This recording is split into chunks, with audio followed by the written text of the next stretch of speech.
Hi all. നമ്മളിത് discuss ചെയ്യാൻ പോകുന്നത് കൊമേഴ്സുമായി ബന്ധപ്പെട്ട ലാസ്റ്റ് ടോപ്പിക് ഏരിയാസ് ആണ്.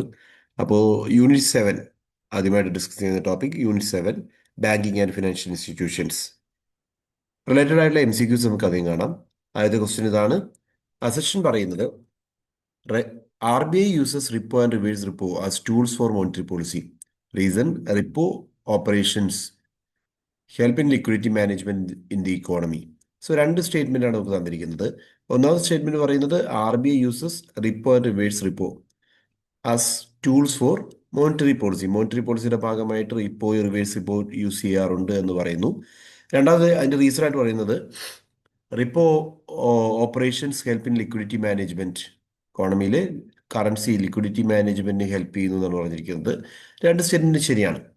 നമ്മൾ മോണിറ്ററി പോളിസി ടൂൾസ് എന്ന് പറയുമ്പോൾ അതിനകത്ത് cash I mean cash reserve ratio, അതേപോലെ മറ്റ് ടൂളുകളൊക്കെ ഉണ്ട്, സ്റ്റാറ്റ്യൂട്ടറി ലിക്വിഡിറ്റി റേഷ്യൂ, അങ്ങനെയുള്ള ടൂളുകൾ പോലെ തന്നെ ഉപയോഗിക്കുന്നതാണ് റിപ്പോയും റിവേഴ്സ് റിപ്പോയും. ഇതും ഇതിന്റെ പർപ്പസ് എന്ന് പറയുന്നത് സെയിം ആണ്, ലിക്വിഡിറ്റി മാനേജ്മെന്റ് എൻഷുർ ചെയ്യുക എന്നുള്ളത് തന്നെയാണ്. So you can say both assertion and reason are true and reason is the correct explanation എന്നുള്ളതാണ് റൈറ്റ് ആൻസർ. അടുത്തൊരു ക്വസ്റ്റ്യനിലേക്ക് പോകുന്നു. അക്കൗണ്ട് അസെഷൻ പറയുന്നത് Basel 3 norms aims to provide banking sector resilience. Basel 3 increases the capital adequacy and liquidity coverage requirements. Basel 3 norms കൊണ്ടുവരാനുള്ള പ്രധാന reason ഇത് തന്നെയാണ്.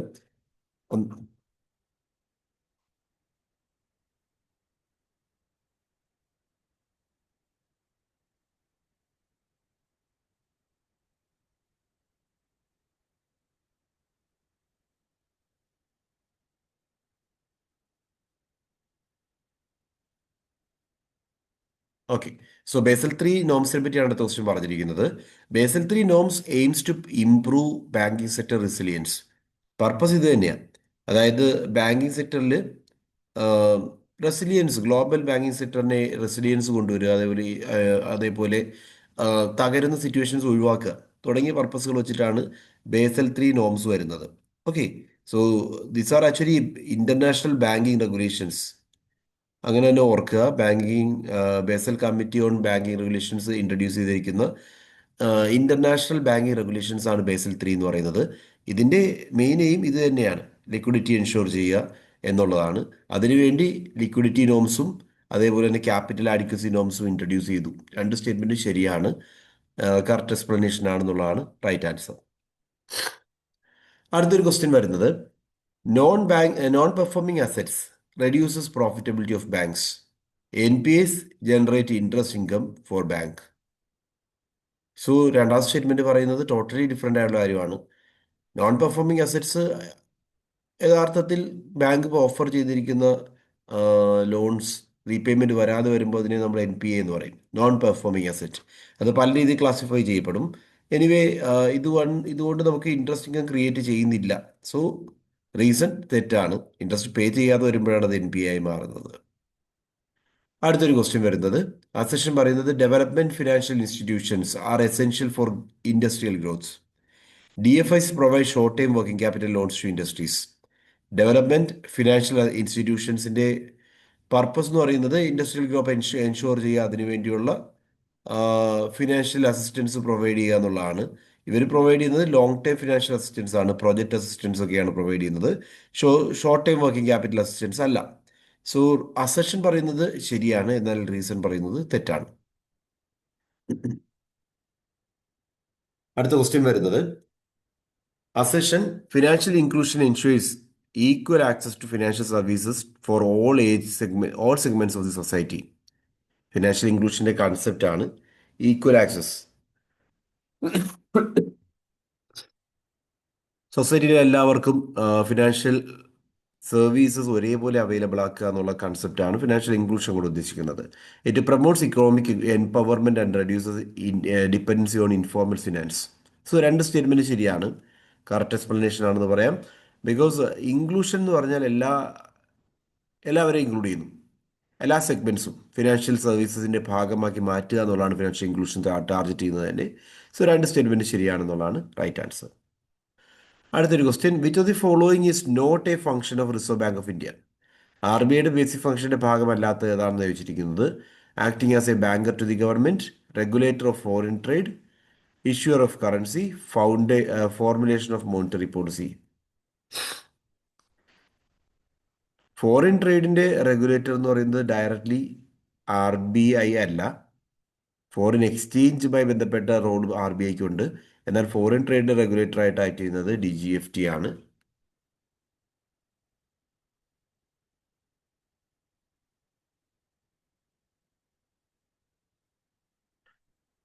1 second.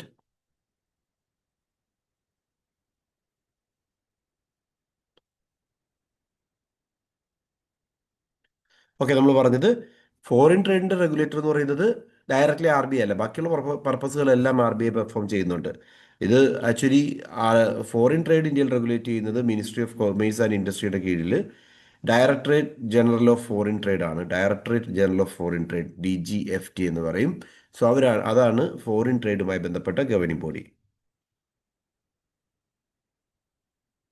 അടുത്തത്, which committee recommended the establishment of regional rural banks?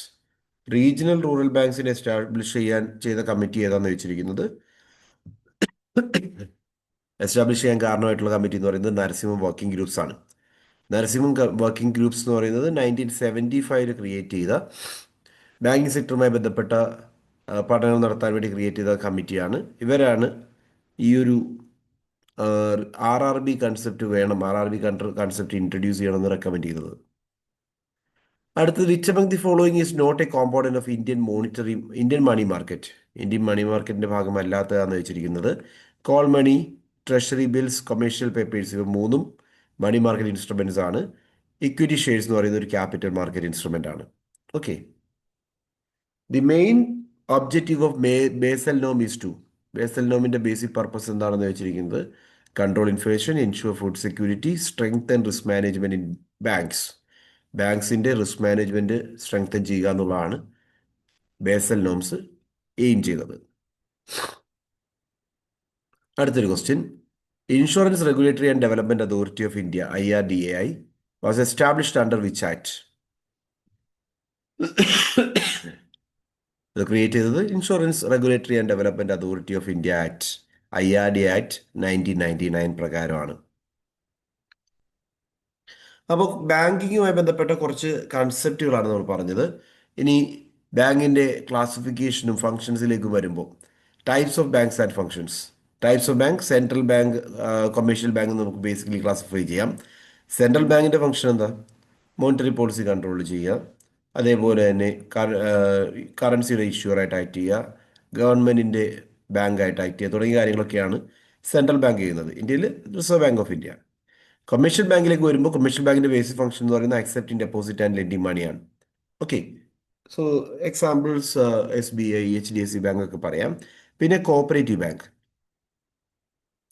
Cooperative bank എന്ന് പറയുന്നത് community focused agriculture lending അങ്ങനെയുള്ള കൺസെപ്റ്റുകളിലൊക്കെ base ചെയ്തിട്ടുള്ള commercial banks ആണ്. സോ കമ്മ്യൂണിറ്റി ഫോക്കസ്ഡ് ആയിരിക്കും, റൂറൽ ഓർ അഗ്രി ലെൻഡിങ് ആണ് ടാർഗറ്റ് ചെയ്യുന്നത്. So example Kerala state cooperative bank. പിന്നെ പറയാവുന്നത് റീജിയണൽ റൂറൽ ബാങ്ക്സ് ആണ്, support rural agriculture credit. So basically rural credit അല്ലെങ്കിൽ അഗ്രികൾച്ചർ ക്രെഡിറ്റ് സപ്പോർട്ട് ചെയ്യുന്ന ചെറിയ ഒരു റീജിയൻ ബേസ്ഡ് ആയിട്ട് വർക്ക് ചെയ്യുന്ന എൻറ്റിറ്റീസിനെയാണ് നമ്മൾ RRBs എന്ന് പറയുന്നത്. Example Kerala Grameen bank. പിന്നെയുള്ള ഡെവലപ്മെന്റ് ബാങ്ക്സ് ആണ്. ഡെവലപ്മെന്റ് ബാങ്ക്സ് എന്ന് പറഞ്ഞാൽ ലോങ് ടൈം ഫിനാൻസിങ് പ്രൊവൈഡ് ചെയ്യുക എന്നുള്ളതാണ് പർപ്പസ്. ഇൻഡസ്ട്രീസിന് വേണ്ട ലോങ് ടൈം ഫിനാൻസിങ് പ്രൊവൈഡ് ചെയ്യുന്ന രീതിയിൽ വർക്ക് ചെയ്യുന്ന എൻറ്റിറ്റീസിനെയാണ് ഡെവലപ്മെന്റ് ബാങ്ക്സ് എന്ന് പറയുന്നത്. നബാർഡ്, SEDBI, എക്സിം ബാങ്ക് ഒക്കെ ഇതിന് എക്സാമ്പിളാണ്. Then comes investment banks, underwriting, merger and acquisition, capital market, ഇവയിലൊക്കെ വർക്ക് ചെയ്യുന്ന ഇൻവെസ്റ്റ്മെന്റ് ക്രിയേറ്റ് ചെയ്യുക എന്നുള്ള പർപ്പസോട് കൂടി ആക്ട് ചെയ്യുന്ന എൻറ്റിറ്റീസ് ആണ് ഇൻവെസ്റ്റ്മെന്റ് ബാങ്ക്സ്. എക്സാമ്പിൾസ് പറയാവുന്നത് JM ഫിനാൻഷ്യൽ, ഗോൾഡ്മാൻ സാച്ച് തുടങ്ങിയിട്ടുള്ള എല്ലാം ഇൻവെസ്റ്റ്മെന്റ് ഇന്റർമീഡിയറി എന്നുള്ള രീതിയിൽ ആക്ട് ചെയ്യുന്ന എൻറ്റിറ്റീസ് ആണ്. Then there are payment banks. Payment banks എന്ന് പറഞ്ഞാൽ ബേസിക് ബാങ്കിന്റെ ഒപ്പം ഡിജിറ്റൽ പേയ്മെന്റ്സ് അക്സെപ്റ്റ് ചെയ്യുക, ഡിജിറ്റൽ പേയ്മെന്റ്സ് പ്ലാറ്റ്ഫോമായിട്ട് ആക്ട് ചെയ്യുക തുടങ്ങിയ കാര്യങ്ങൾ ചെയ്യുന്ന ബാങ്കുകളെ പേയ്മെന്റ് ബാങ്ക്സ് എന്ന് പറയാം. Paytm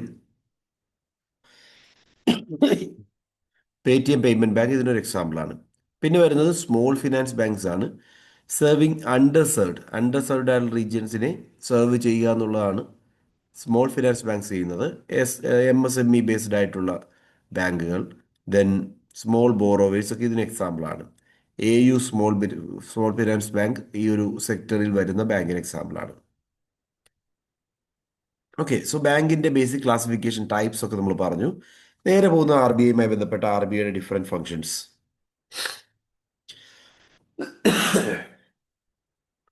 first, issuer of currency. As you know, legal ടെൻഡറിന്റെ ഇഷ്യൂർ ആണ് കറൻസി ഇഷ്യൂർ എന്നുള്ള രീതിയിൽ ആക്ട് ചെയ്യുന്നു.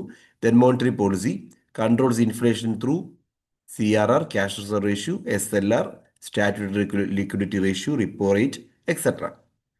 Then banker to the government. ഗവൺമെന്റിനെ സംബന്ധിച്ച് ഗവൺമെന്റ് അക്കൗണ്ട്സിന്റെ മാനേജറായിട്ട് ആക്ട് ചെയ്യുന്നത് RBI ആണ്. Then bankers bank. In case ബാങ്കുകൾക്കൊക്കെ ഒരു ഫിനാൻഷ്യൽ ക്രൈസിസ് വരുവാണെങ്കിൽ ലാസ്റ്റ് റിസോർട്ട് പ്രൊവൈഡ് ചെയ്യുക എന്നുള്ളത് RBIയുടെ ഒരു റെസ്പോൺസിബിലിറ്റിയാണ്. Then foreign exchange management maintains forex reserve, manages exchange rate. ഇന്ത്യയുടെ ഫോറിൻ എക്സ്ചേഞ്ച് റിസർവ്സ് മെയിൻറ്റെയിൻ ചെയ്യുന്നു. എക്സ്ചേഞ്ച് റേറ്റുമായി ബന്ധപ്പെട്ട കാര്യങ്ങളിൽ തീരുമാനങ്ങൾ എടുക്കുന്നതും RBI ആണ്. Then regulation and supervision, licensing norms create ചെയ്യുക, കംപ്ലയിൻസ്, ഇൻസ്പെക്ഷൻ തുടങ്ങിയ കാര്യങ്ങളൊക്കെ കണ്ടക്ട് ചെയ്യാനുള്ള റൈറ്റും RBIക്ക് ഉണ്ട് ആസ് എൻ അതോറിറ്റി.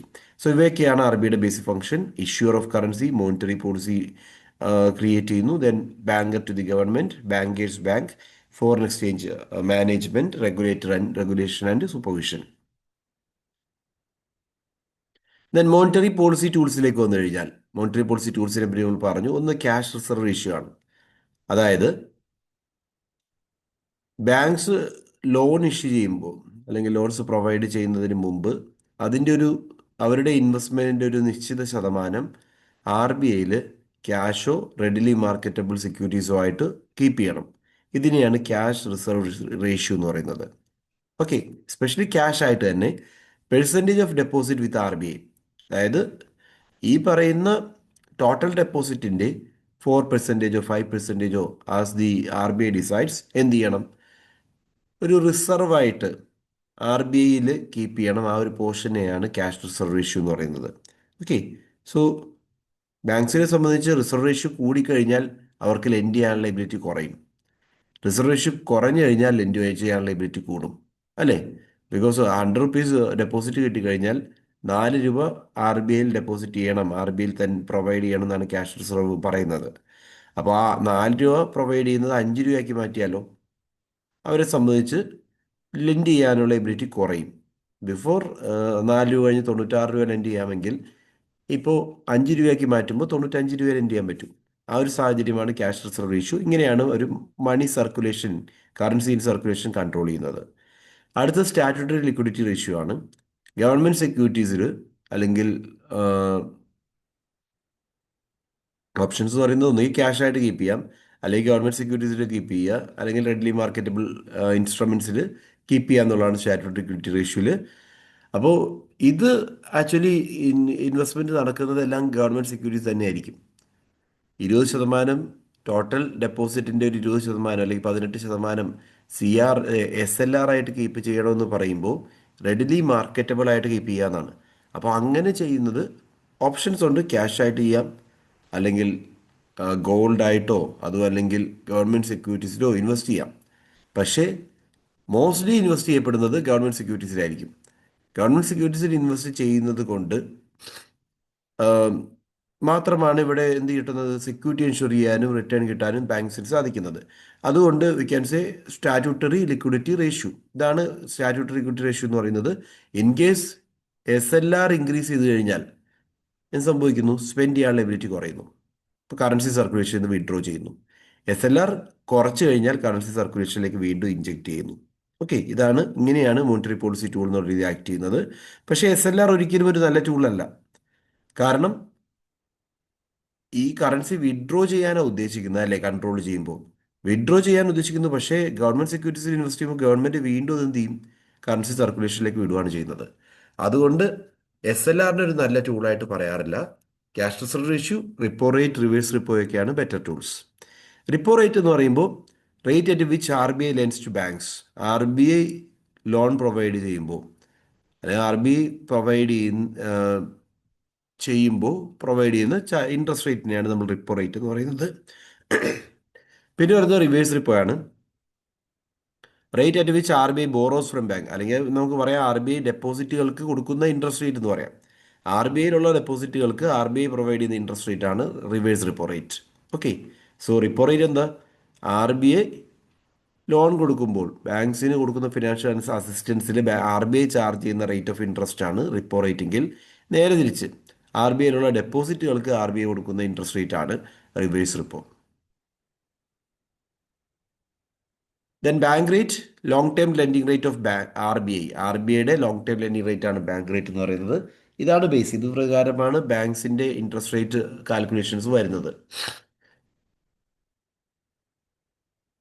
ഇതുവരെ നമ്മൾ പറഞ്ഞതെല്ലാം ക്വാണ്ടിറ്റേറ്റീവ് മെഷേഴ്സ് ആയിരുന്നു. അതായത് ക്യാഷ് ആയിട്ട് മോണിറ്ററി ആർ ബി ഐ ആയിട്ട് ഡയറക്റ്റ്ലി കറൻസി സർക്കുലേഷനെ കൺട്രോൾ ചെയ്യാൻ ശ്രമിക്കുന്ന രീതികളാണ് ക്യാഷ് എന്നുള്ള മീൻസ് വഴി. അതായത് റേറ്റുകളിലുള്ള വേരിയേഷൻസ് വരുത്തി ആർ ബി ഐ ആയിട്ട് കൺട്രോൾ ചെയ്യാൻ ചെയ്യുന്ന രീതികളാണ് ഈ പറഞ്ഞ എല്ലാ കാര്യങ്ങളും.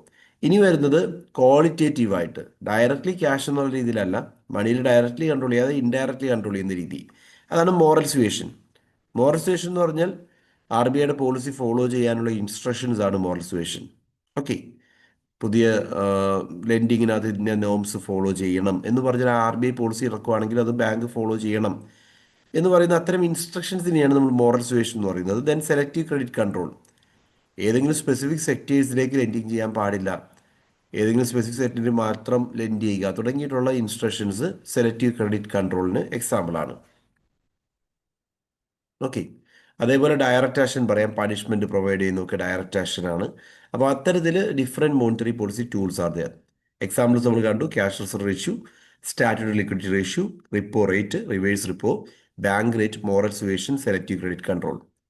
ഇനി ഫിനാൻഷ്യൽ മാർക്കറ്റിന്റെ ക്ലാസിഫിക്കേഷൻസിലേക്ക് വന്നു കഴിഞ്ഞാൽ മണി മാർക്കറ്റ്, ക്യാപിറ്റൽ മാർക്കറ്റ്, അതേപോലെ തന്നെ പ്രൈമറി ആൻഡ് സെക്കൻഡറി മാർക്കറ്റ് ആയിട്ട് ക്ലാസിഫൈ ചെയ്യാം. പിന്നെ ഡെറിവേറ്റീവ് മാർക്കറ്റ്സും പറയാം.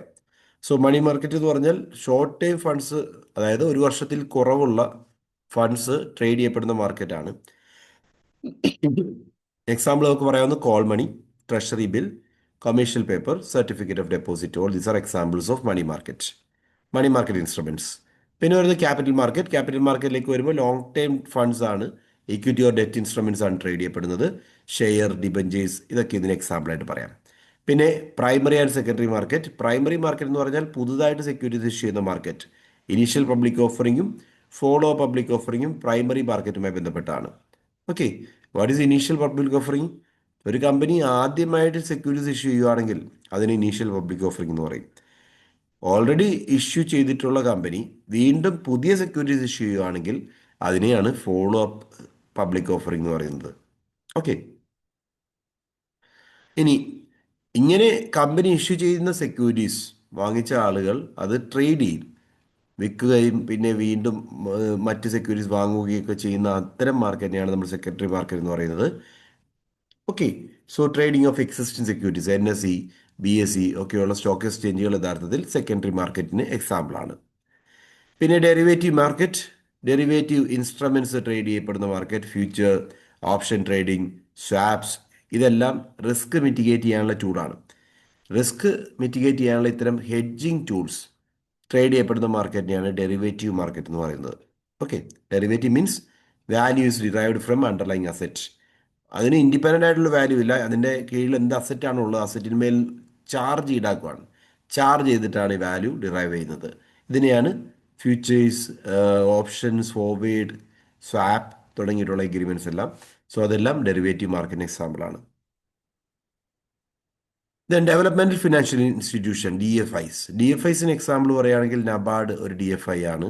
അതേപോലെ SIDBI, EXIM bank, N H B, then I F C I, all these are development financial institution. So ഇതിൽ ഓരോരുത്തരുടെയും പർപ്പസ് എന്താണ്? നബാർഡിന്റെ ബേസിക് ഫംഗ്ഷൻ എന്ന് പറഞ്ഞാൽ റൂറൽ ആൻഡ് അഗ്രികൾച്ചർ റീഫിനാൻസ് ആണ്. റൂറൽ അഗ്രികൾച്ചർ ഏരിയയുമായി ബന്ധപ്പെട്ട റീഫിനാൻസ് അസിസ്റ്റൻസ് പ്രൊവൈഡ് ചെയ്യുക എന്നുള്ളതാണ് നബാർഡ് ചെയ്യുന്നത്. ദെൻ സിഡ്ബിയിലേക്ക് വന്നു കഴിഞ്ഞാൽ സ്മോൾ ഇൻഡസ്ട്രീസ് ഡെവലപ്മെന്റ് ആണ്. So micro, small and medium ഇൻഡസ്ട്രീസിന് വേണ്ട ഫിനാൻഷ്യൽ സപ്പോർട്ട് പ്രൊവൈഡ് ചെയ്യുകയാണ് ഇവർ ചെയ്യുന്നത്. എക്സിം ബാങ്ക് എക്സ്പോർട്ട് ഇമ്പോർട്ടുമായി ബന്ധപ്പെട്ട ഫിനാൻഷ്യൽ സപ്പോർട്ടിംഗ് ആണ് ചെയ്യുന്നത്. ട്രേഡ് പ്രൊമോട്ട് ചെയ്യുക, അതിനുവേണ്ടിയുള്ള ഫിനാൻഷ്യൽ സപ്പോർട്ടിംഗ് ആണ് എക്സിം ബാങ്ക് ചെയ്യുന്നത്. നാഷണൽ ഹൗസിംഗ് ബോർഡ് എന്ന് പറയുമ്പോൾ എൻ എച്ച് ബി ചെയ്യുന്നത് റീഫിനാൻസിങ് ഹൗസിംഗ് സെക്ടറുമായി ബന്ധപ്പെട്ട ഫിനാൻഷ്യൽ സപ്പോർട്ടാണ് ഇവർ ചെയ്യുന്നത്. ഹൗസിംഗ് ഫിനാൻസ് കമ്പനീസ് ആണ് ഇതിൽ വരുന്നത്. അവർക്ക് വേണ്ട സപ്പോർട്ട് പ്രൊവൈഡ് ചെയ്യുക എന്നുള്ളതാണ് നാഷണൽ ഹൗസിംഗ് ബോർഡ് ചെയ്യുന്നത്.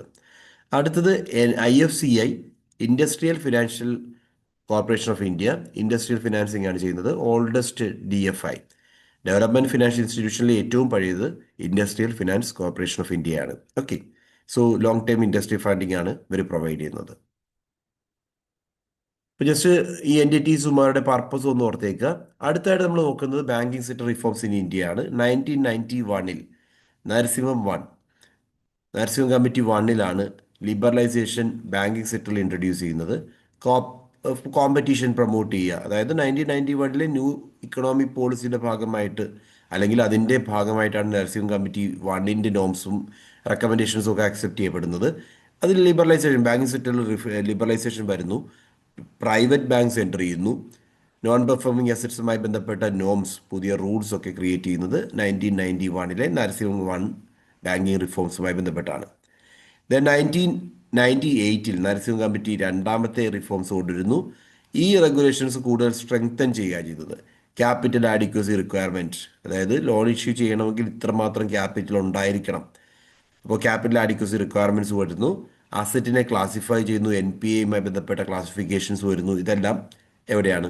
1998 നരസിംഹം കമ്മിറ്റി റിപ്പോർട്ടുമായി ബന്ധപ്പെട്ടാണ്. നരസിംഹം റിഫോംസ് എന്ന് പറയും 2.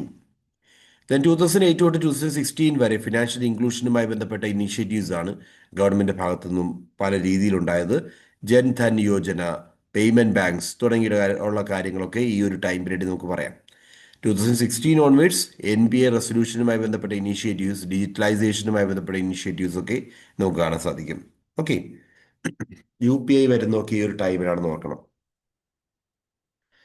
Then non banking financial companies, NBFCs. പല type of NBFCs are there. Loan company, investment company, asset finance company, micro finance NBFC, infrastructure MBFC തുടങ്ങിയിട്ടുള്ള പല രീതിയിൽ ക്ലാസിഫൈ ചെയ്തിട്ടുണ്ട്. ലോൺ കമ്പനി എന്ന് പറഞ്ഞാൽ പേഴ്സണൽ ലോൺ, റീറ്റെയിൽ ലോൺ കൊടുക്കുന്ന രീതിയിലുള്ള NBFC, non banking financial company.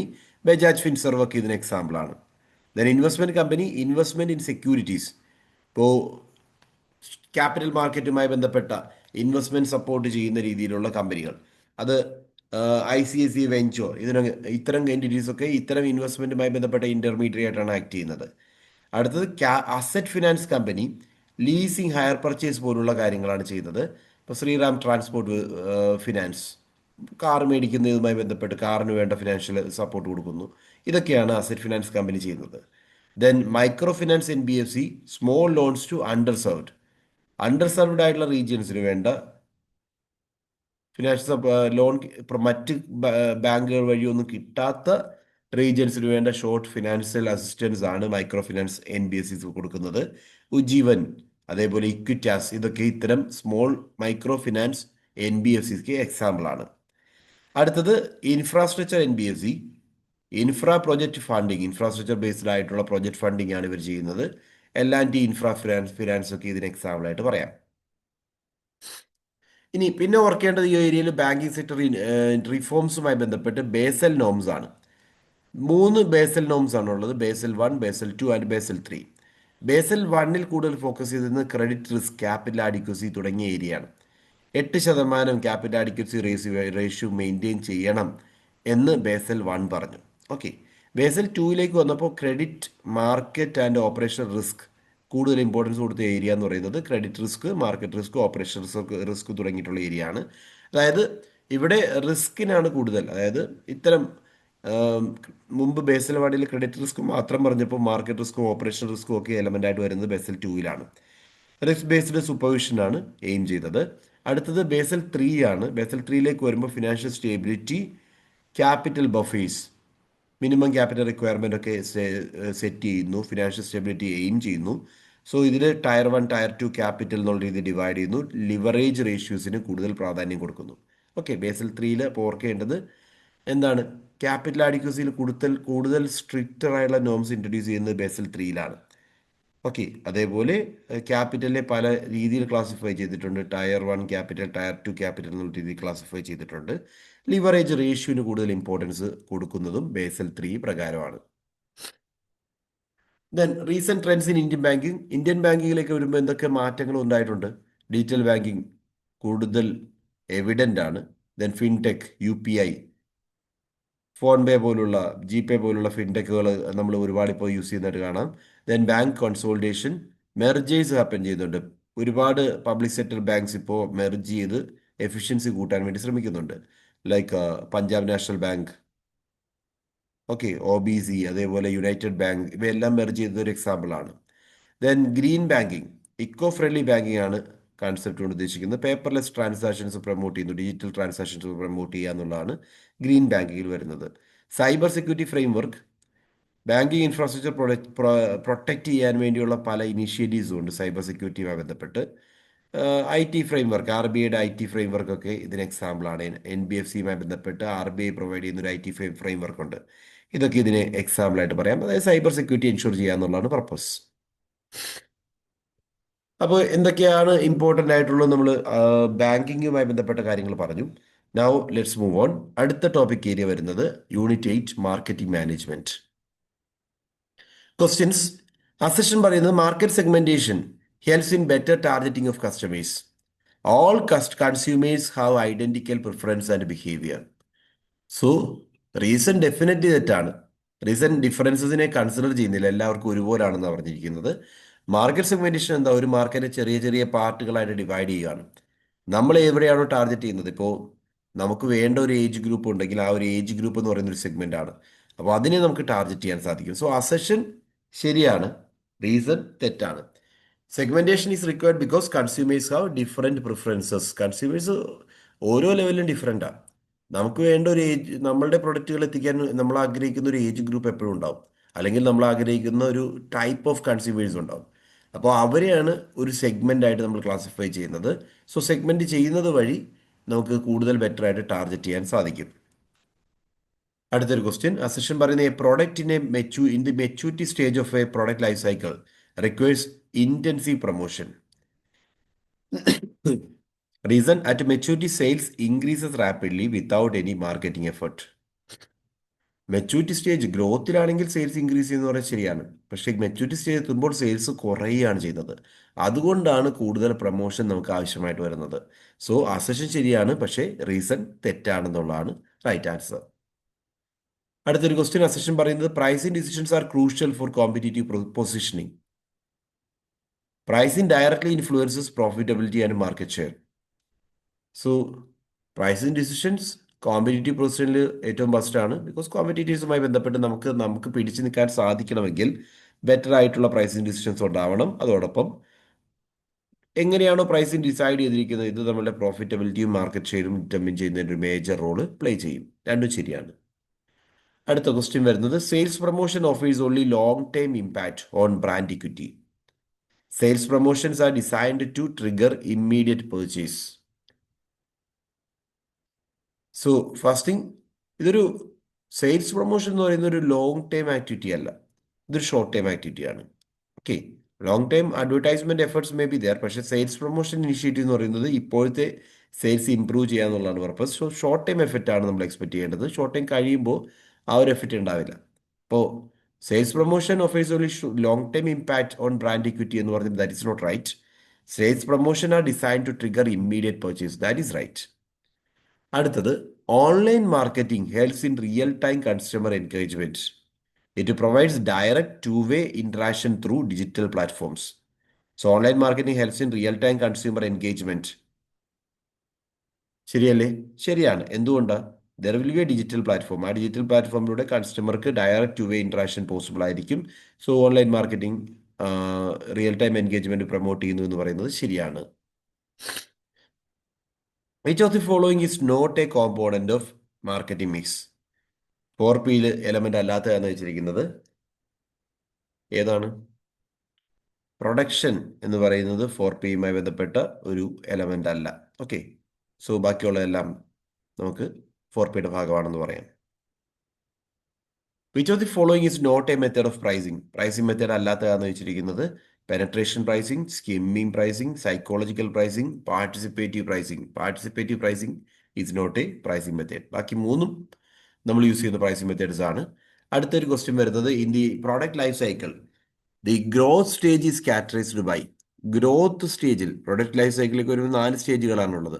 Introduction, growth, maturity and recession or decline. അപ്പോൾ ഇതിനകത്ത് ഗ്രോത്ത് സ്റ്റേജിൻ്റെ ഫീച്ചർ എന്തായിരിക്കും വെച്ചിരിക്കുന്നത്? Decline in sales, high advertisement cost, increasing competition, product obsolescence. ഏതാണ്? ഗ്രോ ചെയ്തുകൊണ്ടേയിരിക്കുമ്പോൾ വാട്ട് വിൽ ഹാപ്പൻ? ഇനിഷ്യൽ ലെവലുള്ള കോമ്പറ്റീഷനേക്കാൾ കൂടുതൽ കോമ്പറ്റീഷൻ വരും. ഓക്കെ, കോമ്പറ്റീഷൻ കൂടിക്കൊണ്ടിരിക്കുന്നു എന്നുള്ളതാണ്. So increasing competition is the right answer. Which type of marketing involves targeting rural customers using local influencers or low unit packs? Rural കസ്റ്റമേഴ്സിനെ local influencers ഒക്കെ ഉപയോഗിച്ചുകൊണ്ട് target ചെയ്യുന്ന രീതി, ഇതിനെ വിളിക്കുന്ന പേരെന്താണെന്നാണ് വെച്ചിരിക്കുന്നത്? It is called rural marketing. Okay, rural കസ്റ്റമേഴ്സിനെ ടാർഗറ്റ് ചെയ്യുക എന്ന് പറയുന്നത് റൂറൽ മാർക്കറ്റിംഗിന്റെ ഭാഗമാണ്. അടുത്തത് CRM, customer relationship management primarily aims to. എന്തിനായിരിക്കും CRM യൂസ് ചെയ്യുന്നത്? CRMത്തിന്റെ ബേസിക് ഫംഗ്ഷൻ എന്ന് പറയുന്നത് കസ്റ്റമർ റിറ്റൻഷൻ ആണ്. ഒരിക്കലും നമുക്ക് കിട്ടിയിരിക്കുന്ന കസ്റ്റമറെ നമുക്ക് റിറ്റെയിൻ ചെയ്യാൻ സാധിക്കണം, അവരുടെ ലൈഫ് ടൈം വാല്യൂ നേടിയെടുക്കാൻ സാധിക്കണം. ഇതൊക്കെയാണ് അതിനകത്ത് വരുന്നത്.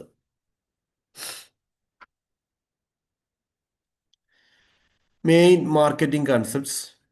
മാർക്കറ്റിങ്ങുമായി ബന്ധപ്പെട്ട് കുറച്ച് ബേസിക് കൺസെപ്റ്റുകൾ വരുമ്പോൾ ഏറ്റവും ബേസിക് ആയിട്ട് ഒരു നീഡിലാണ് മാർക്കറ്റിംഗ് ക്രിയേറ്റ് ചെയ്യപ്പെടുന്നത്. അതായത് ഒരു ഹ്യൂമൻ റിക്വയർമെൻറ്റ്, ഫുഡ്, ഷെൽട്ടർ.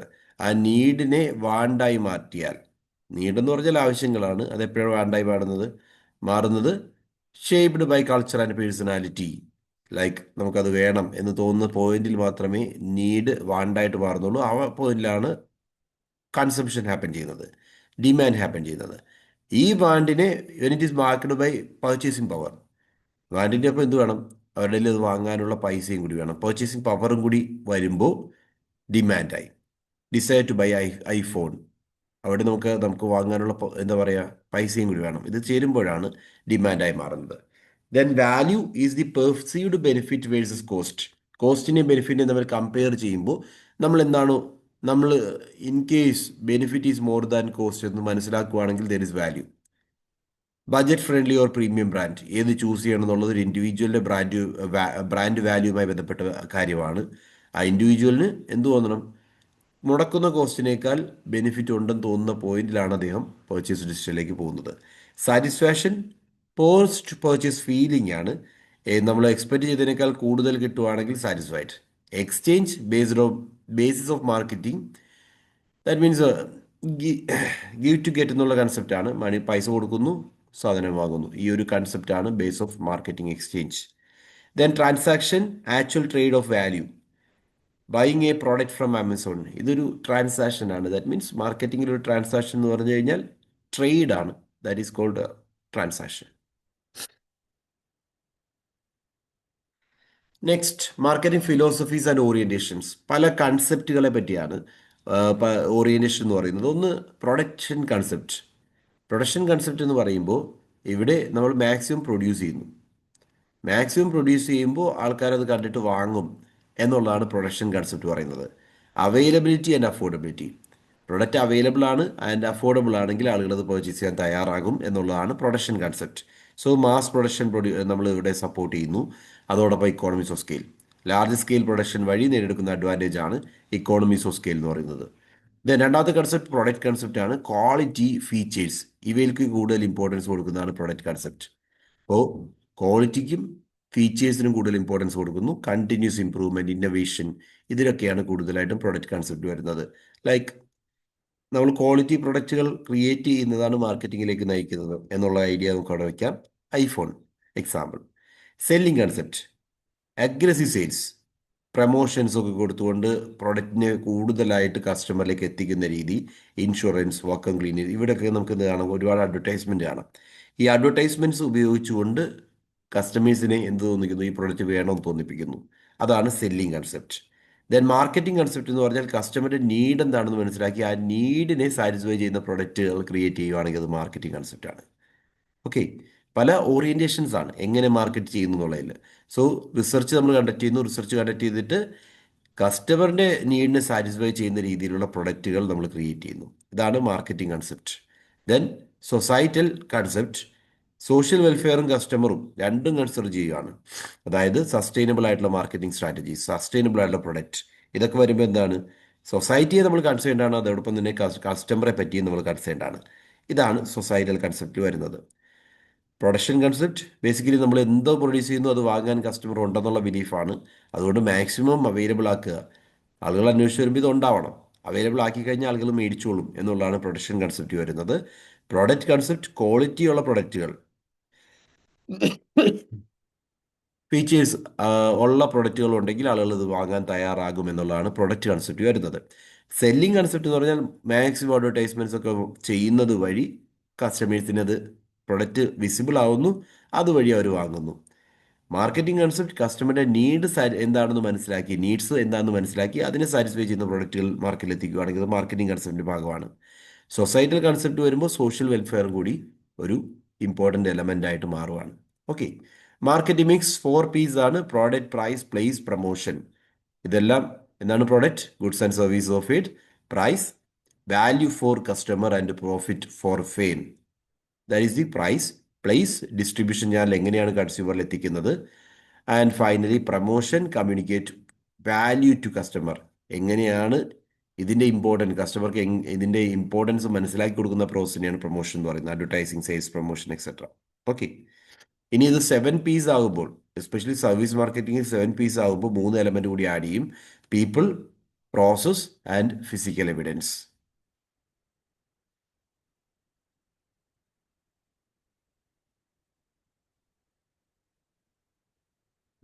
അടുത്തതായിട്ട് പ്രോഡക്റ്റ് മാനേജ്മെന്റ് കൺസെപ്റ്റ്സ് ആണ്.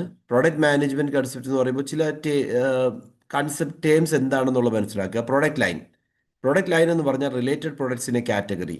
ഒരു കാറ്റഗറിക്കകത്ത് വരുന്ന പല പ്രൊഡക്റ്റുകൾ, ഇപ്പോൾ സോപ്പ്, റൈറ്റ്, ഡിറ്റർജൻറ്റ്, അതിനകത്ത് വരുന്ന ഡിഫറെൻറ്റ് കമ്പനി പ്രൊഡ്യൂസ് ചെയ്യുന്ന പല ടൈപ്പ് ഓഫ് പ്രൊഡക്ട്സ് ഉണ്ടെങ്കിൽ അതിനെ പ്രോഡക്റ്റ് ലൈൻ എന്ന് വിളിക്കാം. ലൈക്ക് സർഫ് എക്സൽ, റിൻ, ഇതെല്ലാം ഒരു കമ്പനിയുടെ ഡിറ്റർജൻറ്റ് ലൈനിനകത്ത് വരുന്ന ഐറ്റംസ് ആണ്. അതേപോലെ product mix, all product lines of in A company office. ഒരു കമ്പനി ഓഫർ ചെയ്യുന്ന എല്ലാ പ്രോഡക്റ്റ് ലൈനും ചേരുമ്പോൾ അതൊരു പ്രോഡക്റ്റ് മിക്സ് ആണ്. ലൈക്ക് ഹിന്ദുസ്ഥാൻ യൂണിലിവർ എടുക്കുകയാണെങ്കിൽ അവർക്ക് ഫുഡ്സ് ഉണ്ട്, പേഴ്സണൽ കെയർ ഉണ്ട്, ഹോം കെയർ ഉണ്ട്. ഇതെല്ലാം ഓരോ പ്രോഡക്റ്റ് ലൈനാണ്. അപ്പോൾ ഇതിൻ്റെ എല്ലാത്തിൻ്റെ ടോട്ടൽ പറയുകയാണെങ്കിൽ അതൊരു പ്രോഡക്റ്റ് മിക്സ് ആണ്. Then product life cycle stages ആണ്. Introduction, growth, maturity and decline, അങ്ങനെ പറയുന്ന ആ 4 സ്റ്റേജുകളാണ് പ്രോഡക്റ്റ് ലൈഫ് സൈക്കിളിൽ വരുന്നത്. Okay, then branding, creating unique identity. ഒരു ബ്രാൻഡ് എന്ന് പറഞ്ഞു കഴിഞ്ഞാൽ അവരെന്താ ചെയ്യുന്നത്? അവരുടേതായ ഒരു ഐഡൻറ്റിറ്റി ക്രിയേറ്റ് ചെയ്യുന്നു. ആ ഒരു പ്രോസസ്സിനെയാണ് ബ്രാൻഡിങ് എന്ന് പറയുന്നത്. നൈക്ക്, അതേപോലെ തന്നെ മാക്ഡൊണാൾഡ്സ്, ഇവരുടെയൊക്കെ ഒരു ബ്രാൻഡിങ് കൺസെപ്റ്റ് ഉണ്ടല്ലോ, അതെല്ലാം ഇതിന് എക്സാമ്പിളായിട്ട് പറയാം. Then packaging, protection and promotion. അവർ പ്രസൻറ്റ് ചെയ്യുന്ന രീതിയാണ് പാക്കേജിങ്. എങ്ങനെ ആ ഒരു പ്രൊഡക്റ്റിനെ കസ്റ്റമറുടെ മുമ്പിൽ എത്തിക്കുന്നു. ആ ഒരു അതിന് ഫസ്റ്റ് 2 പർപ്പസ് ഉണ്ട്. ഒന്ന് പ്രൊട്ടക്ഷനാണ്, 2 പാക്കേജ് തന്നെ ഒരു പ്രൊമോഷനായിട്ട് ആക്ട് ചെയ്യും.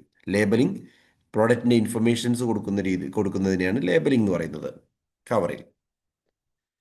ദെൻ പ്രൈസിങ് സ്ട്രാറ്റജീസിലേക്ക് വരുമ്പോൾ different pricing strategies, penetration pricing ഒക്കെ ലാസ്റ്റ് സെഷനിൽ തന്നെ നമ്മൾ പറഞ്ഞതാണ്. പെനട്രേഷൻ, ആ ഇനിഷ്യലി ലോ പ്രൈസ് കൊടുക്കുന്നു, പതുക്കെ മാർക്കറ്റ് പിടിക്കാൻ ശ്രമിക്കുന്നു. ഇതാണ് പെനട്രേഷൻ പ്രൈസിംഗ് എന്ന് പറയുന്നത്. Then price skimming, initially high price കൊടുക്കുന്നു, അതിനുശേഷം മാർക്കറ്റിലേക്ക് എത്തിയതിനു ശേഷം മെച്യൂർഡ് ആകുമ്പോൾ പതുക്കെ പ്രൈസ് കുറയ്ക്കുന്ന രീതിയാണ് പ്രൈസ് സ്കിമ്മിങ്ങിൽ വരുന്നത്. ദെൻ സൈക്കോളജിക്കൽ പ്രൈസിങ്, ഒരു 499, 500 വരെ 499 അങ്ങനെ പറയുന്നതാണ് സൈക്കോളജിക്കൽ പ്രൈസിങ്. ബണ്ടിൽ പ്രൈസിങ്, കോംബോസ് ഒക്കെ ഓഫർ ചെയ്യുന്ന രീതി. ഒരു കോമ്പിനേഷൻ എടുക്കുമ്പോൾ ഒരു ഡിസ്കൗണ്ട് റേറ്റ് ഫിക്സ് ചെയ്യുകയാണെങ്കിൽ അതൊരു ബണ്ടിൽ പ്രൈസിംഗ് ആണ്. Then premium pricing, high price for high perceived value. Luxurious ആണെന്ന് തോന്നിക്കഴിയുമ്പോൾ ലക്ഷൂറിയസ് ആക്കാൻ വേണ്ടി തന്നെ പ്രീമിയം പ്രൈസിങ് ചെയ്യുന്നു. ഇതാണ് premium pricing strategy. Then distribution or place strategies. Direct channel, there are different channels. ഒന്നാമത്തെ എന്ന് പറയുന്നത് ഡയറക്റ്റ് ചാനലാണ്. അതായത് മാനുഫാക്ചർ തന്നെ കൺസ്യൂമറിലേക്ക് എത്തിക്കുകയാണ്. മാനുഫാക്ചർ ഡയറക്റ്റ്ലി സെല് ചെയ്യുകയാണെങ്കിൽ ദർ ആർ നോ ഇൻ്റർമീഡിയറീസ്. അതിനെയാണ് ഡയറക്റ്റ് ചാനൽ എന്ന് പറയുന്നത്. ഇൻഡയറക്റ്റ് ചാനൽ എന്ന് പറഞ്ഞാൽ there will be intermediaries. Manufacturer അദ്ദേഹത്തിൻ്റെ ഹോൾസെയിലറിലേക്ക് പോകുന്നു, ഹോൾസെയിലറിൽ നിന്നും ഡിസ്ട്രിബ്യൂട്ടർ, റീറ്റെയിലർ, അങ്ങനെ ഡിഫറെൻറ്റ് എലമെൻറ്റുകൾ വരും. ഇങ്ങനെ ഡിഫറെൻറ്റ് ഇൻ്റർമീഡിയറീസ് വന്ന് അൾട്ടിമേറ്റ്ലി കസ്റ്റമറിൽ എത്തിക്കുകയാണെങ്കിൽ അത് ഇൻഡയറക്റ്റ് ചാനലാണ്. ദെൻ ഡ്യുവൽ ഡിസ്ട്രിബ്യൂഷൻ, ഒരേ സമയം മൾട്ടിപ്പിൾ ചാനൽസ് ഡയറക്റ്റ്ലി സെല് ചെയ്യുന്നുണ്ട്, മാനുഫാക്ചർ വഴി sell I mean manufacture directly sell ചെയ്യുന്നുണ്ട്, അതേപോലെ തന്നെ റീറ്റെയിലേഴ്സ് വഴി സെല് ചെയ്യുന്നുണ്ട്. ഇത് കൂടാതെ ഹോൾസെയിലർ ഡയറക്റ്റ്ലി സെല് ചെയ്യുന്നുണ്ട്. അങ്ങനെ പല ചാനലുകൾ വരുവാണെങ്കിൽ ഇതിനെയാണ് ഡ്യുവൽ ഡിസ്ട്രിബ്യൂഷൻ എന്ന് പറയുന്നത്. ഓക്കെ. അപ്പോൾ എക്സാമ്പിൾ പറയാവുന്നത് നൈക്കിൻ്റെ സ്റ്റോഴ്സ്, അതേപോലെ online retail shops as well. അപ്പോൾ രണ്ടിൻ്റെയും കോമ്പിനേഷനാണ് ഇവിടെ വരുന്നത്. Then intensive distribution, widely available ആക്കുന്നതിനെയാണ് ഇൻറ്റൻസീവ് ഡിസ്ട്രിബ്യൂഷൻ എന്ന് പറയുന്നത്. എല്ലായിടത്തും അവൈലബിൾ ആക്കുക. എല്ലാ സ്റ്റോറുകളിൽ ചെല്ലുമ്പോൾ ഈ പ്രൊഡക്റ്റുകൾ അവൈലബിൾ ആയിരിക്കും. Like toothpaste, cool drinks, ഇതെല്ലായിടത്തും അവൈലബിൾ ആക്കുക എന്നുള്ളതാണ് ഇതിൻ്റെ marketing strategy. Then selective distribution, only selected ഔട്ട്ലെറ്റ്സിൽ മാത്രമായിരിക്കും ഈ പ്രൊഡക്റ്റുകൾ അവൈലബിൾ ആക്കുക. ഇലക്ട്രോണിക്സും അപ്ലയൻസസും ഒക്കെ അങ്ങനെയാണ്. ദെൻ എക്സ്ക്ലൂസീവ് ഡിസ്ട്രിബ്യൂഷൻ, കുറച്ച് സ്ഥലങ്ങൾ മാത്രം, അതായത് ഇവിടെ മാത്രമായിരിക്കും ഒരു ഐറ്റം കിട്ടുന്നത്. അങ്ങനെയുള്ള റീജിയൻ ആണെങ്കിൽ എക്സ്ക്ലൂസീവ് ഡിസ്ട്രിബ്യൂഷൻ എന്ന് പറയും. One or few dealers per region. Luxury കാർസിലും റോളക്സ് വാച്ചും ഒക്കെ എടുക്കുമ്പോൾ അവിടെ എന്താണ് കുറച്ച് ഒന്നോ അല്ലെങ്കിൽ രണ്ടോ ഡിസ്ട്രിബ്യൂട്ടേഴ്സ് മാത്രം, സെല്ലേഴ്സ് മാത്രമായിരിക്കും ഒരു പർട്ടിക്കുലർ റീജിയന് വേണ്ടി ഉണ്ടാകുക. ഇതാണ് എക്സ്ക്ലൂസീവ് ഡിസ്ട്രിബ്യൂഷൻ എന്ന് പറയുന്നത്.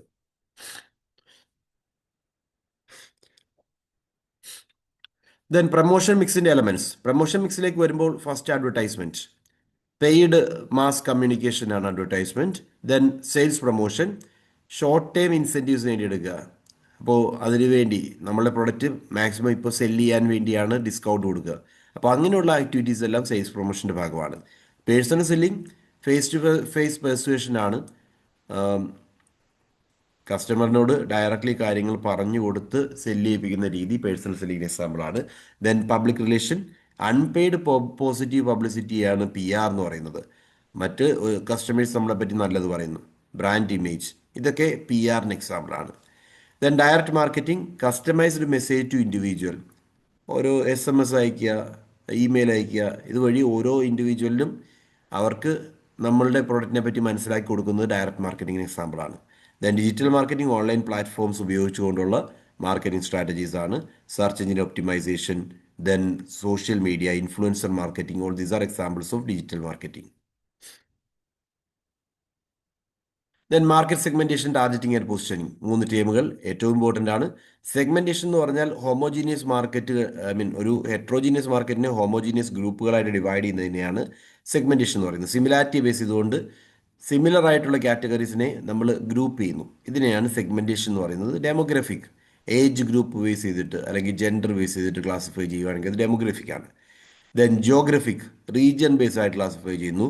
സൈക്കോഗ്രാഫിക്, ബിഹേവിയറും സൈക്കോളജിക്കൽ ഫാക്ടേഴ്സും ഒക്കെ ബേസ് ചെയ്തിട്ട് ക്ലാസിഫൈ ചെയ്യുന്നു. ഇതെല്ലാം സൈക്കോഗ്രാഫിക് ക്ലാസിഫിക്കേഷൻ എക്സാമ്പിളാണ്. പിന്നെ വരുന്നത് ടാർഗറ്റിംഗ് ആണ്. Most suitable, select most suitable segment. അത് നമ്മൾ ഈ സെഗ്മെന്റ്സിനെ ഡിവൈഡ് ചെയ്ത് ഇതിൽ നമ്മളുടെ പ്രൊഡക്റ്റ് ഏത് സെഗ്മെന്റിനാണ് കൂടുതൽ സ്യൂട്ടബിൾ ആവുന്നത്. നിഷ് ആകാം, മാസ് ആകാം, ഡിഫറൻഷ്യേറ്റഡ് സ്ട്രാറ്റജീസ് ആകാം. അതായത് ഇതിൽ നിന്നും നമ്മളുടെ പ്രൊഡക്റ്റ് വാങ്ങാൻ ചാൻസ് ഉള്ളത് ഒരു 20 to 25 ഏജ് ഗ്രൂപ്പിലുള്ള ആളുകളാണെങ്കിൽ അതാണ് നമ്മളുടെ target segment. So segment identify ചെയ്തതിന് നമ്മൾക്ക് ഏത് സെഗ്മെന്റിനെ ടാർഗറ്റ് ചെയ്യണം എന്നുള്ളതാണ് ഇവിടെ വരുന്നത്. Then positioning means creating A brand perception, അതായത് നമ്മളുടെ പ്രൊഡക്റ്റിനെ അവരുടെ കൺമുന്നിൽ എത്തിക്കുക എന്നുള്ളതാണ്. ബ്രാൻഡിനെ ബ്രാൻഡിനെ അവരുടെ മനസ്സിലെത്തിക്കുക എന്ന് വേണമെങ്കിൽ പറയാം. അതാണ് യഥാർത്ഥത്തിൽ പൊസിഷനിങ് കൊണ്ട് ഉദ്ദേശിക്കുന്നത്, creating A unique brand perception. Okay, ഇതൊക്കെയാണ് ഓർക്കേണ്ടത്. സോ 3 STP ഓഫ് മാർക്കറ്റിംഗ് എന്ന് പറഞ്ഞാൽ സെഗ്മെന്റേഷൻ, ടാർഗറ്റിംഗ് ആൻഡ് പൊസിഷനിങ് ആണ്. പിന്നെ കൺസ്യൂമർ ബിഹേവിയറിൽ ഡിഫറെൻറ്റ് ഫാക്ടേഴ്സ് അഫക്റ്റ് ചെയ്യുന്നുണ്ട്. Cultural factors, social factors, personal, psychological factors. ഇതിൽ ഓരോ എലമെൻറ്റും എന്താ ഉദ്ദേശിക്കുന്നത്? കൾച്ചറൽ ഫാക്ടേഴ്സ് എന്ന് പറഞ്ഞാൽ വാല്യൂ, ബിലീഫ് ആൻഡ് കസ്റ്റംസ്. ഇത് ചില ആളുകൾ ഇപ്പോൾ വെജിറ്റേറിയൻ പ്രിഫറൻസ്, അവർക്ക് അതൊരു കൾച്ചറൽ ഫാക്ടർ എന്നുള്ള രീതിയിൽ അവരുമായി അറ്റാച്ച് ചെയ്തിരിക്കുന്നതാണ്. ദെൻ സോഷ്യൽ ഫാക്ടേഴ്സ് എന്ന് പറയുമ്പോൾ ഫാമിലി, റെഫറൻസ് ഗ്രൂപ്പ്, സ്റ്റാറ്റസ്, ഇതെല്ലാം peer influence or smart phone choice. നമ്മളുടെ ഒപ്പമുള്ളവർ പറഞ്ഞു തരും ഇന്നത് മേടിക്കുന്നതാണ് നല്ലത്. അപ്പോൾ അതെല്ലാം സോഷ്യൽ ഇൻഫ്ലുവൻസ് ആണ് കൺസ്യൂമർ ബിഹേവിയറിനെ അഫക്റ്റ് ചെയ്യുന്ന. Then personal factors, age, occupation, life style. High income ആണെങ്കിൽ ഹൈ ഇൻകം ഗ്രൂപ്പ്സിന് ലക്ഷറി പ്രൊഡക്റ്റുകളെ കൂടുതൽ താല്പര്യം ഉണ്ടാവും. അതെങ്ങനെയാണ്? അവരുടെ ആ ഒരു ഇൻകമായി ബന്ധപ്പെട്ടാണ്. സോ ഇത്തരം പേഴ്സണൽ ഫാക്ടേഴ്സ് ഇവിടെ അഫക്റ്റ് ചെയ്യുന്നുണ്ട്. Psychological factors, motivation, perception, learning പോലുള്ളവ. മാസ്ലോസ് നീഡ്സ്, നമ്മൾ ഏത് ലെവലിലാണ് നിൽക്കുന്നത് എന്നുള്ളത് നമ്മളുടെ പർച്ചേസ് ബിഹേവിയറിനെ അഫക്റ്റ് ചെയ്യാം. സോ അത്തരം കാര്യങ്ങളൊക്കെ മോട്ടിവേഷൻ അഫക്റ്റ് ചെയ്യുന്നുണ്ട്, പെർസെപ്ഷൻ, അതേപോലെ ലേണിംഗ്, ഇതെല്ലാം നമ്മളുടെ ബൈയിങ് ബിഹേവിയറിനെ അഫക്റ്റ് ചെയ്യുന്നുണ്ട്. പിന്നീട് മാർക്കറ്റിംഗുമായി ബന്ധപ്പെട്ട റീസെന്റ് ട്രെൻഡ്സ് പറയുകയാണെങ്കിൽ green marketing, digital marketing, relationship marketing, viral marketing, experiential marketing പോലുള്ള കൺസെപ്റ്റുകൾ ഓർക്കുക. ഗ്രീൻ മാർക്കറ്റിംഗ് ഇക്കോ ഫ്രണ്ട്ലി ആയിട്ടുള്ള പ്രൊഡക്റ്റുകൾ ക്രിയേറ്റ് ചെയ്യുന്നതും അതേപോലെ പാക്കേജിങ്ങിൽ ഇക്കോ ഫ്രണ്ട്ലി ആയിട്ടുള്ള ലേബലിംഗ് പ്രൊവൈഡ് ചെയ്യുന്നതും ഒക്കെ ഇതിന് എക്സാമ്പിളാണ്. Paper packaging by McDonald's it's an example of green marketing. Then digital മാർക്കറ്റിംഗിലേക്ക് വരുമ്പോൾ ഓൺലൈൻ മാർക്കറ്റിംഗ് ചാനൽസ് ഒക്കെ like Google ads, Instagram reels, ഇതൊക്കെ ഡിജിറ്റൽ മാർക്കറ്റിംഗിന് എക്സാമ്പിൾ ആണ്. റിലേഷൻഷിപ്പ് മാർക്കറ്റിംഗിലേക്ക് വരുമ്പോൾ long time customer loyalty maintain ചെയ്യുക, ലോയൽറ്റി കാർഡ്സ് പ്രൊവൈഡ് ചെയ്യാറില്ലേ, അങ്ങനെയുള്ള കാര്യങ്ങൾ, ലോയൽറ്റി കാർഡുകൾ പ്രൊവൈഡ് ചെയ്യുന്നതും കസ്റ്റമർ റിലേഷൻഷിപ്പ് മാനേജ്മെൻറ്റും ഒക്കെ റിലേഷൻഷിപ്പ് ബേസ്ഡ് ആയിട്ടുള്ള മാർക്കറ്റിംഗ് സ്ട്രാറ്റജീസ് ആണ്. Viral marketing peer to peer content sharing, memes share ചെയ്യുക, ട്രെൻഡിങ് ഹാഷ്ടാഗ്സ് കൊടുക്കുക, അതുവഴി നമ്മളുടെ ബ്രാൻഡിനെ മാക്സിമം ആളുകളിലേക്ക് എത്തിക്കാൻ ശ്രമിക്കുന്നതാണ് വൈറൽ മാർക്കറ്റിങ്ങിനുള്ളത്. ദെൻ എക്സ്പീരിയൻഷ്യൽ മാർക്കറ്റിംഗ്, ബ്രാൻഡിനെ എക്സ്പീരിയൻസ് ചെയ്യാനുള്ള അവസരം ഒരുക്കി കൊടുക്കുന്നത്. ഇപ്പോൾ ഐക്കയുടെ ഷോറൂംസ്, ആപ്പിൾ സ്റ്റോർസ്, ഇതൊക്കെ ഇവിടെയൊക്കെ ചെല്ലുമ്പോൾ അവരുടെ ബ്രാൻഡ് എന്താണെന്നും അതേപോലെ അവരുടെ പ്രൊഡക്റ്റ് എൻ്റെ ക്വാളിറ്റീസ് എന്താണെന്നും ഒക്കെ നമുക്ക് മനസ്സിലാക്കാൻ സാധിക്കും. അങ്ങനെ എക്സ്പീരിയൻസ് ചെയ്ത് വാങ്ങാനുള്ള അവസരമാണ് എക്സ്പീരിയൻഷ്യൽ മാർക്കറ്റിംഗ് പ്രൊവൈഡ് ചെയ്യുന്നത്. അപ്പോൾ മാർക്കറ്റിംഗ് ഏരിയാസ് നമ്മൾ റിവൈസ് ചെയ്തു. Now let's move on to the 9th unit, legal aspects of business. Legal ആസ്പെക്ട്സിലേക്ക് വരുമ്പോൾ ആദ്യത്തെ ടോപ്പിക് ഏരിയ തന്നെ കോൺട്രാക്റ്റുമായി ബന്ധപ്പെട്ട കൺസെപ്റ്റുകളാണ്. സോ കോൺട്രാക്റ്റിൽ അസഷൻ പറയുന്നത് a valid contract must be supported by lawful consideration. Consideration must always be in cash. So first statement പറയുന്നത് കോൺട്രാക്ടിന്റെ എസെൻഷ്യൽ എലമെന്റ്സ് എടുക്കുമ്പോൾ കോൺട്രാക്ട് വാലിഡ് ആകണമെങ്കിൽ ലോഫുൾ കൺസിഡറേഷൻ ഉണ്ടാവണം, ദാറ്റ് ഇസ് റൈറ്റ്. പക്ഷെ കൺസിഡറേഷൻ ക്യാഷ് തന്നെയാണോ? No, that is not relevant. Consideration ക്യാഷോ കൈൻഡോ ആകാം. So first statement assertion true ആണ്, എന്നാൽ റീസൺ ഫോൾസ് ആണെന്നുള്ളതാണ് right answer. Okay, so consideration can be in any form. Cash ആകാം, കൈൻഡ് ആവാം, പ്രോമിസ് ആകാം, നോട്ട് ജസ്റ്റ് ക്യാഷ്. അടുത്ത ക്വസ്റ്റ്യൻ പറയുന്നത് the unpaid seller has a right of lien on goods. This right is applicable even if ownership is transferred to the buyer. So first thing, right of lean എന്ന് പറഞ്ഞാൽ എന്താണ്? തിരിച്ചു പിടിക്കാനുള്ള അവകാശം. പൈസ കിട്ടിയില്ലെങ്കിൽ നമ്മൾ വിറ്റിരിക്കുന്ന സാധനം തിരിച്ചെടുത്തുകൊണ്ട് പോകാനുള്ള അവകാശമുണ്ട്. ആ റൈറ്റ് ആപ്ലിക്കബിൾ ആവുന്ന എവിടെ മാത്രമാണ്? ഓണർഷിപ്പ് ട്രാൻസ്ഫർ ചെയ്തില്ലെങ്കിൽ മാത്രമാണ്. ഓണർഷിപ്പ് ട്രാൻസ്ഫർ ചെയ്തിട്ടുണ്ടെങ്കിൽ ഈ അവകാശം ഉണ്ടായിരിക്കില്ല. സോ ഓണർഷിപ്പ് ട്രാൻസ്ഫർ ചെയ്ത് കഴിഞ്ഞാൽ അവകാശം നഷ്ടപ്പെടും. So unpaid sellers right of lien is there. പക്ഷേ വെൻ ഓണർഷിപ്പ് ഈസ് ട്രാൻസ്ഫേർഡ് ഈ ഒരു റൈറ്റ് നഷ്ടപ്പെടും. അതുകൊണ്ട് റീസൺ തെറ്റാണ്. Right of lien exist only before the delivery of goods. Delivery means ഉദ്ദേശിക്കുന്നത് എന്താണ്? ടൈറ്റിൽ ട്രാൻസ്ഫർ ചെയ്യുന്നതിന് മുമ്പാണ് എന്തുള്ളത്? റൈറ്റ് ഓഫ് ലീൻ ഉള്ളത്. ടൈറ്റിൽ ട്രാൻസ്ഫർ ചെയ്ത് കഴിഞ്ഞു കഴിഞ്ഞാൽ റൈറ്റ് ഓഫ് ലീൻ ഇല്ല. അടുത്തൊരു question, limited liability partnership has a separate legal identity. LLP is governed by Indian partnership act. Okay, അപ്പോൾ രണ്ട് സ്റ്റേറ്റ്മെന്റ് തെറ്റാണ്. രണ്ട് സ്റ്റേറ്റ്മെന്റ്, ആദ്യത്തെ സ്റ്റേറ്റ്മെന്റ് ശരിയാണ്. അതായത് ഒരു സെപ്പറേറ്റ് ലീഗൽ ഐഡന്റിറ്റി ഉണ്ട്. ലൈക്ക് എ കമ്പനി പോലെ തന്നെ ഒരു സെപ്പറേറ്റ് ലീഗൽ ഐഡന്റിറ്റി ഉള്ളതാണ് LLP. 2008 LLP ആക്ട് പ്രകാരമാണ് LLP ഗവേൺ ചെയ്യുന്നത്, അല്ലാതെ പാർട്ണർഷിപ്പ് ആക്ട് പ്രകാരമല്ല. സോ സെക്കൻഡ് സ്റ്റേറ്റ്മെന്റ് തെറ്റാണ്, ഫസ്റ്റ് സ്റ്റേറ്റ്മെന്റ് ശരിയാണ്. അടുത്തൊരു ക്വസ്റ്റ്യൻ, അസഷൻ പറയുന്നത് the competition act 2002 prohibits abuse of dominant position. Abuse include practices like predatory pricing, denial of market access, etc. Competition act എന്ന് പറഞ്ഞാൽ മുമ്പുണ്ടായിരുന്ന 1969 MRTP act, monopoly and restrictive trade practice act എടുത്തു കളഞ്ഞിട്ട് അതിന് പകരം create ചെയ്തതാണ് competition act. 2002 ഇത് introduce ചെയ്തിരിക്കുന്നത്. ഡോമിനന്റ് പൊസിഷൻ, അതായത് മോണോപോളി ആകുന്ന ആ ഒരു സിറ്റുവേഷൻ അവോയ്ഡ് ചെയ്യുക എന്നുള്ളതാണ് കോമ്പറ്റീഷൻ ആക്ട് ടാർഗറ്റ് ചെയ്യുന്നത്. ശരിയാണ്. ഇതിനകത്ത് പറയുന്ന അബ്യൂസസ്, അതായത് ഇത്തരത്തിലുള്ള തെറ്റായ പ്രവൃത്തികൾക്ക് എക്സാമ്പിളാണ് പ്രിഡേറ്ററി പ്രൈസിങ്. പ്രിഡേറ്ററി പ്രൈസിങ് എന്ന് പറഞ്ഞാൽ എന്താ? മറ്റുള്ള കോമ്പറ്റീഷൻ ഇല്ലാതാക്കാൻ വേണ്ടി നമ്മൾ ഏറ്റവും ലോവസ്റ്റ് പ്രൈസ് ഫിക്സ് ചെയ്യുന്നു. മുമ്പ് എയർടെൽ ജിയോയ്ക്കെതിരെ ഒരു കേസ് കൊടുത്തിരുന്നത് അത് പറഞ്ഞാണ്. അതായത് ട്രൈ റെഗുലേഷൻ പ്രകാരം എന്ത് ചെയ്യാൻ പാടില്ല? സീറോയ്ക്ക് ഒരു പ്രൊഡക്റ്റ് കൊടുക്കാൻ പറ്റില്ല. അപ്പോൾ ഡേറ്റ ജിയോ സീറോയ്ക്ക് കൊടുത്തപ്പോൾ മറ്റ് കമ്പനികൾക്ക് പിടിച്ചു നിൽക്കാൻ പറ്റാതായി. അപ്പോൾ അവരെന്ത് ചെയ്തു? അവർ ട്രയൽ ഒരു കേസ് ഫയൽ ചെയ്തു, കോമ്പറ്റീഷൻ ആക്ട് പ്രൊവിഷൻസും കാണിച്ചുകൊണ്ട് പ്രഡേറ്ററി പ്രൈസിംഗ് ആണ് എന്നുള്ള കൺസെപ്റ്റാണ് അവിടെ മുന്നോട്ട് വെച്ചത്. അത് കാരണം എന്ത് ചെയ്യേണ്ടി വന്നു, ഒരു മിനിമം പ്രൈസ് ചാർജ് ചെയ്യേണ്ടതായിട്ട് ജിയോയ്ക്ക് വന്നു. ഓക്കെ, അന്ന് 50 രൂപയ്ക്കായിരുന്നു, ഇന്നത് ഒരുപാട് കൂടി. അപ്പം അത്തരം ഒരു സിറ്റുവേഷനാണ് എന്താണ് പ്രഡേറ്ററി പ്രൈസിംഗ് എന്ന് പറയുന്നത്. മറ്റ് കമ്പനികളെ ഇല്ലാതാക്കാൻ വേണ്ടി, ഇപ്പോൾ മറ്റേ കാറും മറ്റേ എക്സാമ്പിൾ പറയുകയാണെങ്കിൽ യൂബറിൻ്റെ കേസിൽ ഇനീഷ്യലി അവർ 5 രൂപയ്ക്ക് 1 കിലോമീറ്റർക്ക് റൈഡ് ഓഫർ ചെയ്തപ്പോൾ എന്താ സംഭവിക്കുന്നത്, മറ്റ് കമ്പനികളവിടെ ഇല്ലാതാവുകയാണ്, അല്ലെങ്കിൽ മറ്റ് ലോക്കൽ ഡൊമസ്റ്റിക് പ്ലേയേഴ്സ് ഇല്ലാതാവുന്നു. ഇതൊക്കെ പ്രഡേറ്ററി പ്രൈസിംഗ് എക്സാമ്പിളാണ്. അതേപോലെ മാർക്കറ്റ് ആക്സസ് തടയുന്നതും പ്രഡേറ്ററി പ്രൈസിംഗിന് എക്സാമ്പിളാണ്. അപ്പോൾ രണ്ട് സ്റ്റേറ്റ്മെൻറ്റ്, പ്രഡേറ്ററി പ്രൈസിംഗ് അല്ല, അതും അബ്യൂസിന് എക്സാമ്പിളാണ്. സോ രണ്ട് സ്റ്റേറ്റ്മെൻറ്റും ശരിയാണെന്നുള്ളതാണ് റൈറ്റ് ആൻസർ. അടുത്ത ക്വസ്റ്റ്യൻ പറയുന്നത്, a negotiable instrument can be transferred by delivery and endorsement. Only bearer instrument can be instruments are transferable through endorsement. രണ്ട് സ്റ്റേറ്റ്മെന്റിൽ രണ്ടാം സ്റ്റേറ്റ്മെന്റ് തെറ്റാണ്. ബിക്കോസ് നെഗോഷ്യബിൾ ഇൻസ്ട്രുമെന്റ് എന്ന് പറയുന്നത്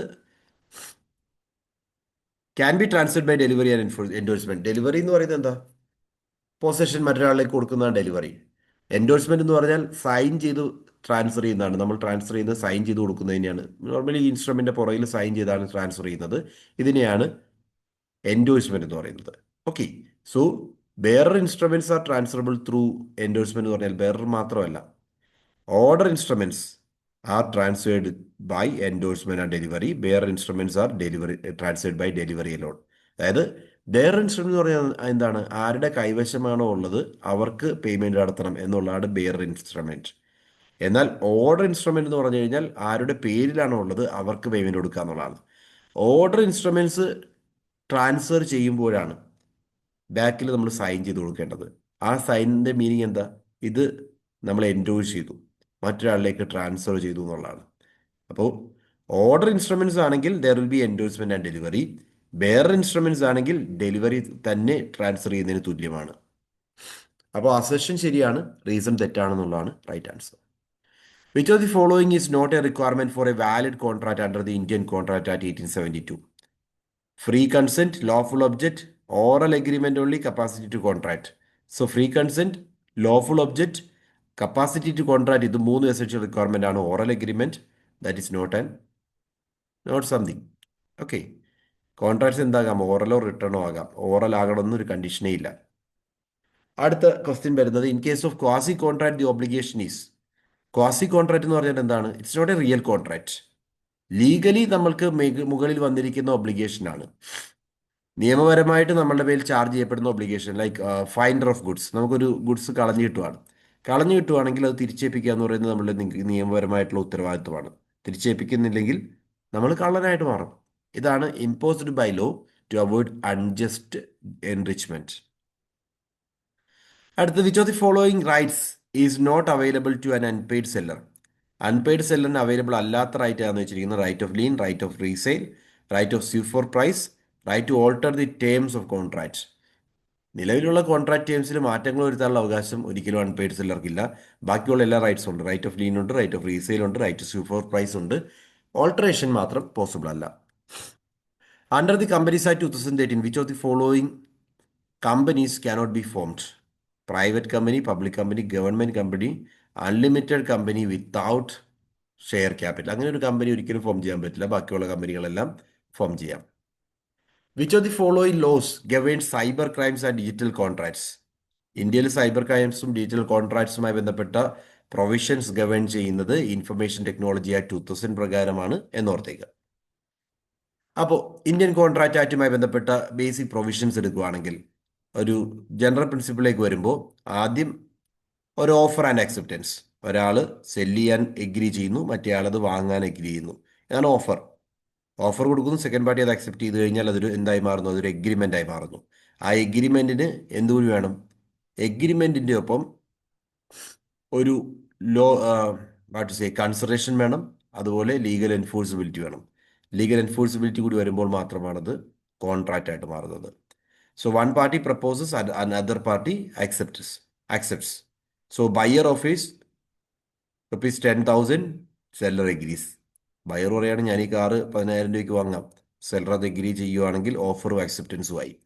ഇത് ലീഗലായിരിക്കണം. ലീഗൽ എലമെന്റ്സുകളെല്ലാം ചേർന്ന് വരുന്ന ഒരു കാര്യമാണെങ്കിൽ എന്തുണ്ട്, എൻഫോഴ്സിബിലിറ്റി ഉണ്ട്. So agreement plus enforceability will leads to contract. അതിന് ലീഗൽ എസെൻഷ്യൽസ് എന്ന് പറഞ്ഞാൽ ലോഫുൾ കൺസിഡറേഷൻ ആണ് ഒന്നാമതായിട്ട്. അതായത് something in return, quid pro quo എന്ന് പറയും. ഇത് ഈ പറയുന്നതിന് എന്തെങ്കിലും തിരിച്ചു കൊടുത്തിട്ടുണ്ടാകണം. നമ്മൾ ഇപ്പോൾ കാറ് തരാമെന്ന് പറയുന്നു, നമ്മൾ എന്ത് കൊടുക്കണം? പൈസ കൊടുത്തിട്ടുണ്ടാവണം. അങ്ങനെ എന്തെങ്കിലും ഒരു കാര്യം റിട്ടേൺ ഉണ്ടായിരിക്കണം. Payment for services. ദെൻ അത് ആഡിക്വേറ്റ് ആവണമെന്നൊന്നും നിർബന്ധമില്ല. ഒരു സംതിങ് ഇൻ റിട്ടേൺ ഉണ്ടായാൽ മാത്രം മതി. Capacity to parties, capacity to contract, മൂന്ന് കാര്യങ്ങളാണ്. ഒന്ന് മേജർ ആയിരിക്കണം, 18 വയസ്സ് കഴിഞ്ഞിട്ടുള്ള ആളായിരിക്കണം. സൗണ്ട് മൈൻഡ് ആയിരിക്കണം. അൺസൗണ്ട് മൈൻഡ് ലുനാറ്റിക് പോലുള്ള സിറ്റുവേഷൻ ആകാൻ പാടില്ല. അതേപോലെ person not disqualified by law, കോൺട്രാക്റ്റിൽ എൻ്റർ ചെയ്യുന്നതിന് തടസ്സപ്പെടുത്തിയിട്ടുള്ള, നിയമപരമായിട്ട് തടയുന്ന ചില ആളുകളുണ്ട്. ലൈക്ക് ഇൻസോൾവെൻ്റ് ആകുക, അവർക്ക് ഇൻസോൾവൻസി പീരീഡിൽ വീണ്ടും കോൺട്രാക്റ്റിൽ എൻ്റർ ചെയ്യാൻ സാധിക്കില്ല. അത്തരത്തിലുള്ള ആളുകൾക്ക് കോൺട്രാക്റ്റിൽ ഏർപ്പെടാൻ സാധിക്കില്ല. ബാക്കിയുള്ളവർക്കെല്ലാം കോൺട്രാക്റ്റിൽ ഏർപ്പെടാം. അതുകൊണ്ടാണ് agreement with a minor is void എന്ന് പറയുന്നത്. Then free consent. Free consent എന്ന് പറഞ്ഞാൽ ഈ പറയുന്ന കൺസെന്റ് നേടിയെടുത്തിരിക്കുന്നത് എന്തായിരിക്കണം? വിത്തൗട്ട് എനി ഇൻഫ്ലുവൻസ് ആയിരിക്കണം. അല്ലെങ്കിൽ കൊയേഷൻ, കൊയേഷൻ എന്ന് പറഞ്ഞാൽ നിർബന്ധിച്ച് ബലം പ്രയോഗിച്ചൊക്കെ ആണെങ്കിൽ കൊയേഷൻ. ഫ്രോഡ്, തെറ്റിദ്ധരിപ്പിച്ച്, മനഃപൂർവ്വം തെറ്റിദ്ധരിപ്പിച്ചാണെങ്കിൽ അത് ഫ്രോഡ്. മിസ്റെപ്രസെൻറ്റേഷൻ, ഫാക്റ്റുകളെ വളച്ചൊടിച്ചുകൊണ്ട്. അൺഡ്യൂ ഇൻഫ്ലുവൻസ്, ഇപ്പോൾ ഒരു ടീച്ചർക്ക് സ്റ്റുഡൻറ്റിനെ അൺഡ്യൂ ഇൻഫ്ലുവൻസ് ചെയ്യാം. ടീച്ചർ പറയുകയാണ് നിങ്ങൾ ഈ ഒരു കോച്ചിങ് സെൻറ്ററിൽ പോയി ഇതാ നല്ലത്, ടീച്ചർക്ക് അവിടെ നിന്നും പ്രോഫിറ്റ് കിട്ടുന്നുണ്ടാവും. അങ്ങനെയാണെങ്കിൽ അത് അൺഡ്യൂ ഇൻഫ്ലുവൻസ്. ഇത്തരം കാര്യങ്ങൾ ഉണ്ടെങ്കിൽ ഫ്രീ കൺസെന്റ് ഇല്ല. അങ്ങനെ ഇല്ലെങ്കിൽ ഫ്രീ കൺസെന്റ് ഉണ്ട്. ദെൻ അടുത്തത് ലോഫുൾ ഒബ്ജക്റ്റ്. എന്താണോ പർപ്പസ് അത് ലീഗൽ ആയിരിക്കണം, ഇമ്മോറൽ ആകാൻ പാടില്ല, ഇല്ലീഗൽ ആകാൻ പാടില്ല. And it should not be opposed by public policy. Okay, banned goods sell ചെയ്യാൻ വേണ്ടി ഒരു എഗ്രിമെന്റ് ആണെങ്കിൽ വോയിഡ് ആണ്. അവിടെയാണ് ലോഫുൾ ഒബ്ജക്റ്റ് എന്ന് പറഞ്ഞത്. Void agreement lakhs legal enforceability. Legal enforceability ഇല്ലാത്ത എഗ്രിമെന്റ്സിനെ വോയിഡ് എഗ്രിമെന്റ് എന്ന് പറയും. അപ്പോൾ എഗ്രിമെന്റ് കോൺട്രാക്ട് തമ്മിലുള്ള വ്യത്യാസം അതാണ്. കോൺട്രാക്ട് എഗ്രിമെന്റ് ആണ് വിത്ത് ലീഗൽ എൻഫോഴ്സിബിലിറ്റി. അതുകൊണ്ട് എല്ലാ എഗ്രിമെന്റും ഒരിക്കലും കോൺട്രാക്ട് ആവുന്നില്ല. ലീഗൽ എൻഫോഴ്സിബിലിറ്റി ഇല്ലാത്ത എഗ്രിമെന്റുകൾ കോൺട്രാക്ട് അല്ല, അത് വോയിഡ് എഗ്രിമെന്റ് ആണ്. എഗ്രിമെന്റ് കമ്മിറ്റ് തെഫ്റ്റ്, തെഫ്റ്റ് ചെയ്യാനുള്ളൊരു എഗ്രിമെന്റ് ലീഗൽ എൻഫോഴ്സിബിലിറ്റി ഉണ്ടോ? ഇല്ല, അത് ഒരിക്കലും എൻഫോഴ്സിബിൾ അല്ല. Contingent contract. കണ്ടിജന്റ് കോൺട്രാക്ട് എന്ന് പറഞ്ഞാൽ it will depend on something in future. ഒരു കണ്ടിജന്റ് ഇവന്റ്, അതായത് ഫ്യൂച്ചർ അൺസർട്ടൻ ഇവന്റിനെ ബേസ് ചെയ്തിട്ടാണ്. മഴ പെയ്യുവാണെങ്കിൽ ഇത് ചെയ്യാം, കാർ വരുവാണെങ്കിൽ ഇത് ചെയ്യാം. അങ്ങനെയുള്ള ഫ്യൂച്ചർ അൺസർട്ടൻ ഇവന്റിനെ ബേസ് ചെയ്തിട്ടാണെങ്കിൽ അത് കണ്ടിജന്റ് കോൺട്രാക്ട് ആണ്. ഇൻഷുറൻസ് പോളിസി സെൻ എക്സാമ്പിൾ. ഓക്കെ, ആക്സിഡന്റ് വരുവാണെങ്കിൽ പേയ്മെന്റ് തരാം. Then quasi contract, imposed by law, not an agreement. ഇപ്പോൾ മറ്റൊരാളുടെ ഗുഡ്സ് നമുക്ക് കളഞ്ഞു കിട്ടുവാണെങ്കിൽ നമ്മൾ ചെയ്യേണ്ടത് നിയമപരമായിട്ടുള്ള റെസ്പോൺസിബിലിറ്റിയാണ്. അത്തരം കാര്യങ്ങളാണ് ക്വാസി കോൺട്രാക്റ്റിൽ വരുന്നത്. Then discharge and breach of contract. Discharge of contract എപ്പോഴും ഹാപ്പൻ ചെയ്യും? ഒന്ന്, performance.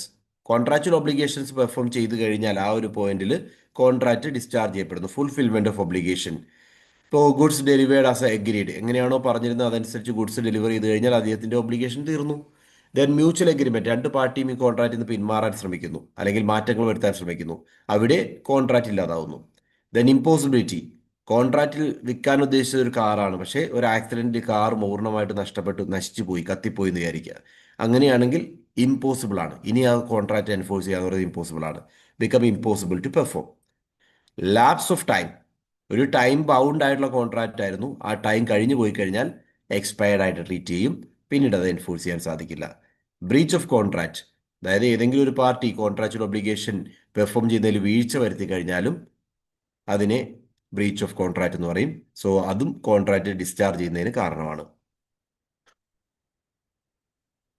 Then remedies for breach. Breach വരുത്തിയിട്ടുണ്ടെങ്കിൽ അതുമായി ബന്ധപ്പെട്ട റെമഡീസ് ഒന്ന് ഡാമേജസ് ആണ്. Damage means compensation, monetary compensation. ഈ വീഴ്ച വരുത്തിയതുമായി ബന്ധപ്പെട്ട് ഇത്ര രൂപ എനിക്ക് കോമ്പൻസേഷൻ ആയിട്ട് തരണമെന്ന് പറഞ്ഞാൽ അത് ഡാമേജസ് ആണ്. എത്രയാണോ നഷ്ടം വരുന്നത്, കോമ്പൻസേറ്ററി ഓർ ലിക്വിഡേറ്റഡ് ഡാമേജ് എന്ന് പറയും. കോമ്പൻസേറ്ററി മീൻസ് യഥാർത്ഥത്തിൽ വന്നിരിക്കുന്ന നഷ്ടം. എന്നാൽ ലിക്വിഡേറ്റഡ് ഡാമേജ് എന്ന് പറഞ്ഞാൽ കോൺട്രാക്റ്റ് ഇല്ലാതാകുമ്പോൾ എനിക്ക് തന്നിരിക്കുന്ന അഡീഷണൽ ചെലവുകൾ കൂടി വഹിക്കണം എന്ന് പറയുകയാണെങ്കിൽ അത് ലിക്വിഡേറ്റഡ് ഡാമേജ് ആണ്. സോ അത്തരം കോമ്പൻസേഷൻ എല്ലാം ഡാമേജിന്റെ ഭാഗമാണ്. സ്പെസിഫിക് പെർഫോമൻസ്, കോർട്ട് ചിലപ്പോൾ ഇന്റർവ്യൂ ചെയ്തുകൊണ്ട് ബ്രീച്ച് ചെയ്തു, അതുകൊണ്ട് ഡാമേജ് പോരാ, നിങ്ങൾ എന്ത് ചെയ്യണം, ആ കൃത്യമായിട്ട് ഇങ്ങനെ തന്നെ ചെയ്യണം എന്ന് പറയുകയാണെങ്കിൽ അതെന്താണ്, കോർട്ടിന്റെ ഇന്റർഫിയറൻസ് ഉണ്ടാവും. ലൈക്ക് ലാൻഡ് സെയിലിൻ്റെ കോൺട്രാക്റ്റ് ആയിരുന്നു. ലാൻഡ് വിൽക്കാമെന്ന് പറഞ്ഞിരുന്നതാണ്. പക്ഷേ ഇവർ ആ ലാൻഡ് വേറെ ആൾക്ക് വിൽക്കാൻ തീരുമാനിച്ചു. എനിക്ക് തന്നില്ല. കോടതിയിൽ ഫയൽ ചെയ്യാം. ഓൾറെഡി ഒരു എഗ്രിമെൻ്റ് അവിടെ ചെയ്തിരുന്നു. ഒരു കോൺട്രാക്റ്റ് ഉണ്ടായിരുന്നു. കോൺട്രാക്റ്റ് പ്രകാരം ലാൻഡ് സെല് ചെയ്യാമെന്ന് പറഞ്ഞിരുന്നതാണ്. പക്ഷേ ഇവർ മാറ്റി കൊടുക്കുകയാണെങ്കിൽ ഉടനെ കോടതിയിൽ പോവുകയാണെങ്കിൽ കോടതി ഇൻ്റർവ്യൂ ചെയ്യും. ലാൻഡ് നിങ്ങൾ ഇവർക്ക് തന്നെ സെല്ല് ചെയ്യണം എന്നുള്ള സ്പെസിഫിക് പെർഫോമൻസിലുള്ള ഐ മീൻ നിർബന്ധം കോടതിയായിട്ട് ഓർഡർ കൊടുക്കാൻ ചാൻസ് ഉണ്ട്. ദെൻ ഇഞ്ചക്ഷൻ എന്ന് പറഞ്ഞാൽ സ്റ്റേ ആണ്. Stay order to prevent breach. Breach നടന്നിട്ടുണ്ട് എന്ന് മനസ്സിലാവും. ബ്രീച്ച് നടത്തരുത് എന്ന് കോടതി ഇന്റർവ്യൂ ചെയ്യുന്നതാണ് ആക്ച്വലി ഇഞ്ചക്ഷൻ. ഇപ്പോൾ ചെയ്യുന്ന പ്രവൃത്തിയിൽ നിന്ന് പിന്മാറാനുള്ള ഓർഡറാണ് ഇഞ്ചക്ഷൻ എന്ന് പറയുന്നത്. Like stone unauthorized use of brand. നമ്മുടെ ബ്രാൻഡ് റെപ്യൂട്ടേഷൻ, നമ്മുടെ ബ്രാൻഡ് നെയിം ഒരാൾ അൺഓതറൈസ്ഡ് ആയിട്ട് യൂസ് ചെയ്യുന്നുണ്ടെങ്കിൽ ഇഞ്ചക്ഷൻ ഓർഡർ മേടിക്കാം. Rescission, cancel contract. കോൺട്രാക്റ്റിൽ നിന്ന് പിന്മാറാനുള്ള ഓർഡറാണ് rescission. Party walks away from the voidable contract. ഇപ്പോൾ വോയിഡബിൾ എന്ന് പറഞ്ഞാൽ നമ്മൾ പ്രൂവ് ചെയ്യുകയാണ് നമ്മളുടെ കൺസെന്റ് ഫ്രീ അല്ല, നമ്മളെ നിർബന്ധിച്ചിട്ടാണ് ഈ കോൺട്രാക്ട് എൻ്റർ ചെയ്യിപ്പിച്ചത്, അല്ലെങ്കിൽ കൊയേഷനിലൂടെയാണ് എന്നൊക്കെ പ്രൂവ് ചെയ്ത് കഴിഞ്ഞാൽ ആരാണോ അഗ്രീഡ് പാർട്ടി അദ്ദേഹത്തിന്റെ ഓപ്ഷനിൽ അദ്ദേഹത്തിന് കോൺട്രാക്ട് നിന്ന് പിന്മാറാൻ സാധിക്കും. ഇതാണ് റിസഷൻ എന്ന് ഐ മീൻ വോയിഡബിൾ കോൺട്രാക്ട് എന്ന് പറയുന്നത്. Okay. Then special contracts, contract of indemnity. One party promises to compensate another, like insurance contract or contract of indemnity ആണ്. Contract of guarantee, third party രണ്ടുപേരും തമ്മിലുള്ള എഗ്രിമെന്റിൽ ഒരു മൂന്നാമതൊരാൾ പറയുകയാണ് അതിലേതെങ്കിലും ഒരു പാർട്ടി ഇതിന്റെ ഒബ്ലിഗേഷൻ പെർഫോം ചെയ്തില്ലെങ്കിൽ ഞാൻ പെർഫോം ചെയ്യാം എന്ന് പറയുകയാണെങ്കിൽ അത് കോൺട്രാക്ട് ഓഫ് ഗ്യാരണ്ടി ആണ്. സോ ലോൺ ഗ്യാരണ്ടി, ലോൺ എടുത്തിട്ടുണ്ട്, ലോൺ റീപേ ചെയ്തില്ലെങ്കിൽ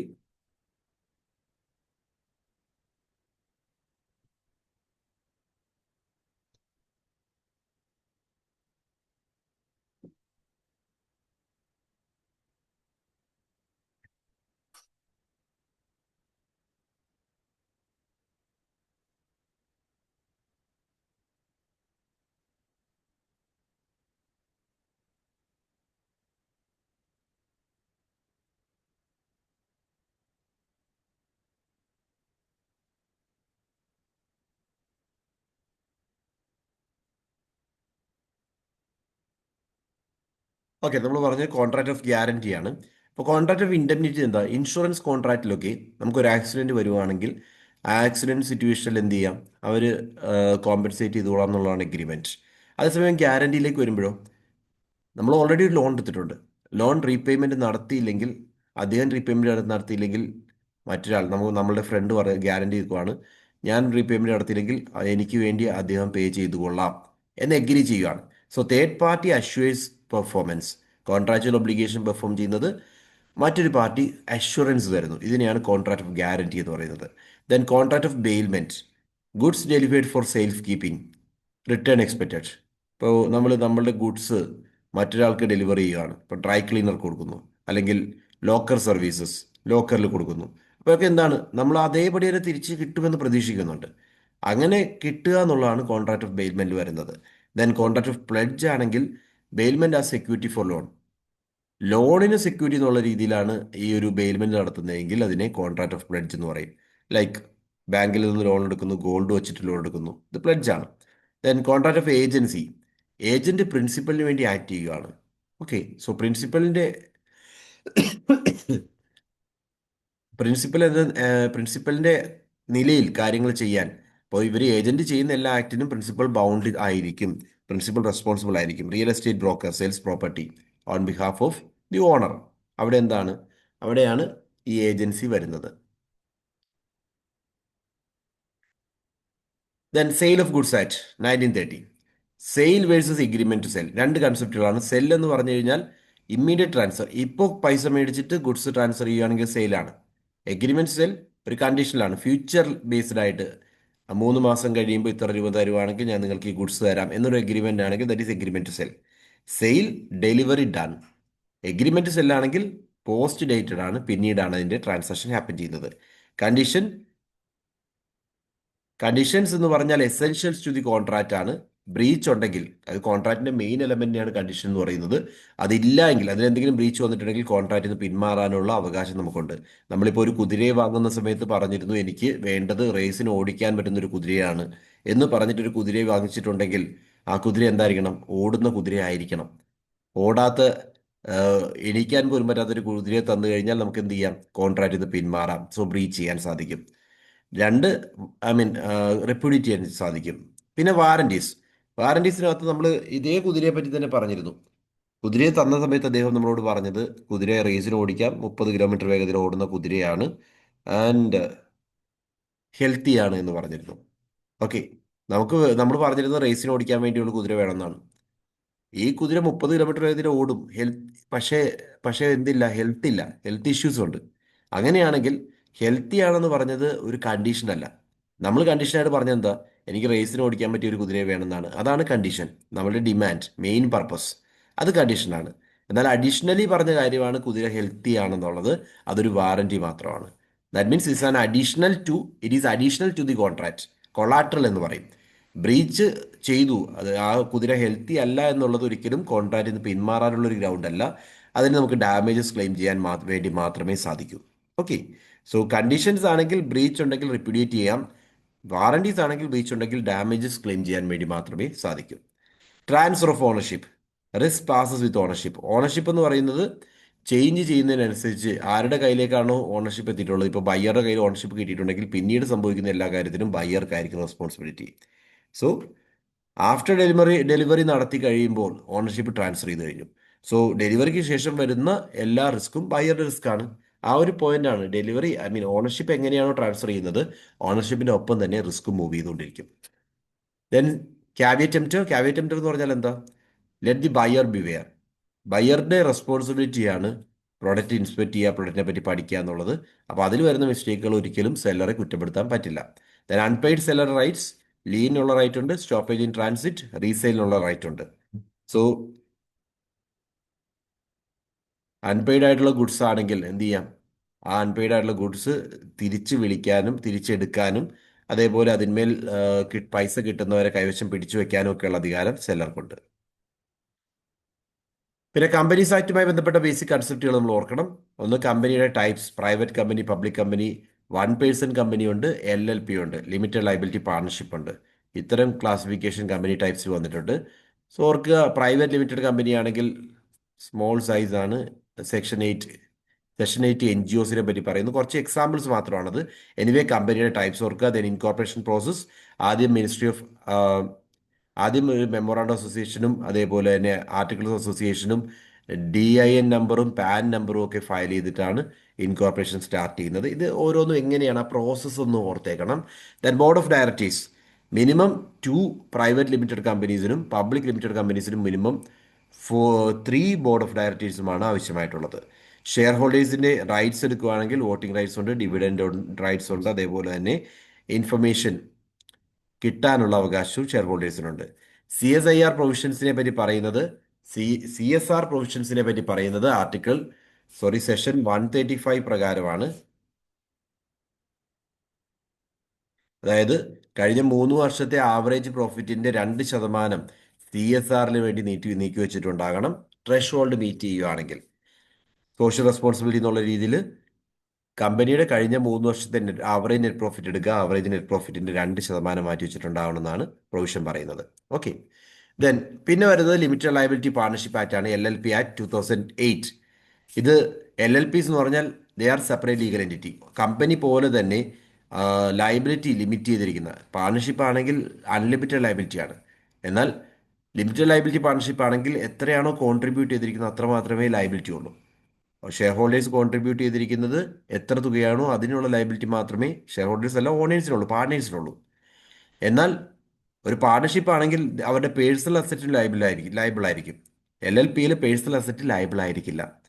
liability limited liability limited to the contribution. എത്രയാണോ കോൺട്രിബ്യൂട്ട് ചെയ്തിരിക്കുന്നത് അത്ര മാത്രം. പേഴ്സണൽ അസറ്റ് റിസ്ക് ഇല്ല. Perpetual succession. പാർട്ട്നേഴ്സ് മാറുന്നത് കമ്പനി അഫക്റ്റ് ചെയ്യുന്നില്ല, അല്ലെങ്കിൽ LLP അഫക്റ്റ് ചെയ്യുന്നില്ല. കമ്പനി പോലെ തന്നെ ഈ പറയുന്ന ബിസിനസ്സും കണ്ടിന്യൂ ചെയ്യും. പാർട്ട്നേഴ്സ് ഉണ്ടെങ്കിലും ഇല്ലെങ്കിലും ബിസിനസ് കണ്ടിന്യൂ ചെയ്യുന്നുള്ളതാണ് perpetual succession. Minimum partners minimum 2 പേരെങ്കിലും ഉണ്ടാകണം, അപ്പർ ലിമിറ്റ് ഇല്ല. Audit requirement mandatory if turnover exceeds 40 lakhs. 40 lakhsൽ കൂടുതൽ ടേൺ ഓവർ ഉണ്ടെങ്കിൽ ഓഡിറ്റ് മാൻഡേറ്ററി ആണ് LLPസിന്. Then IPR. Intellectual property rights ഏതൊക്കെയാണ് IPR എന്ന് ഓർത്തേക്കുക. പേറ്റന്റ്, പുതിയൊരു ഇൻവെൻഷൻ അല്ലെങ്കിൽ ഒരു പുതിയ പ്രോസസ്സ് കണ്ടുപിടിക്കുകയാണെങ്കിൽ 20 വർഷം വരെ എന്തുണ്ട്, IPR പേറ്റന്റ് ഉണ്ട്. ഫയൽ ചെയ്ത് കഴിഞ്ഞാൽ നമുക്ക് 20 വർഷം വരെ അതിൻ്റെ റൈറ്റ് കൈവശം പിടിക്കാം. കോപ്പിറൈറ്റ് ആണെങ്കിൽ ലിറ്ററലി ആർട്ട് വർക്ക് ഒക്കെ ആണെന്ന് വിചാരിക്കുക, അതിന് ഓതറിൻ്റെ ലൈഫ് ടൈം കൂടാതെ 60 വർഷം അഡീഷണലി കോപ്പിറൈറ്റ് ഉണ്ട്. Trade mark, brand identity, logo, symbol, name തുടങ്ങിയവ ഓരോ 10 വർഷത്തുമാണ് ട്രേഡ് മാർക്കിൻ്റെ IPR കോപ്പിറൈറ്റ് കിട്ടുന്നത്. ആ 10 വർഷം ട്രേഡ് മാർക്കിന് റൈറ്റ് കിട്ടുക എന്ന് പറഞ്ഞാൽ 10 വർഷം വേറെ ആർക്കും ഉപയോഗിക്കാൻ പറ്റില്ല. പിന്നെ അത് റിന്യൂ ചെയ്യണം.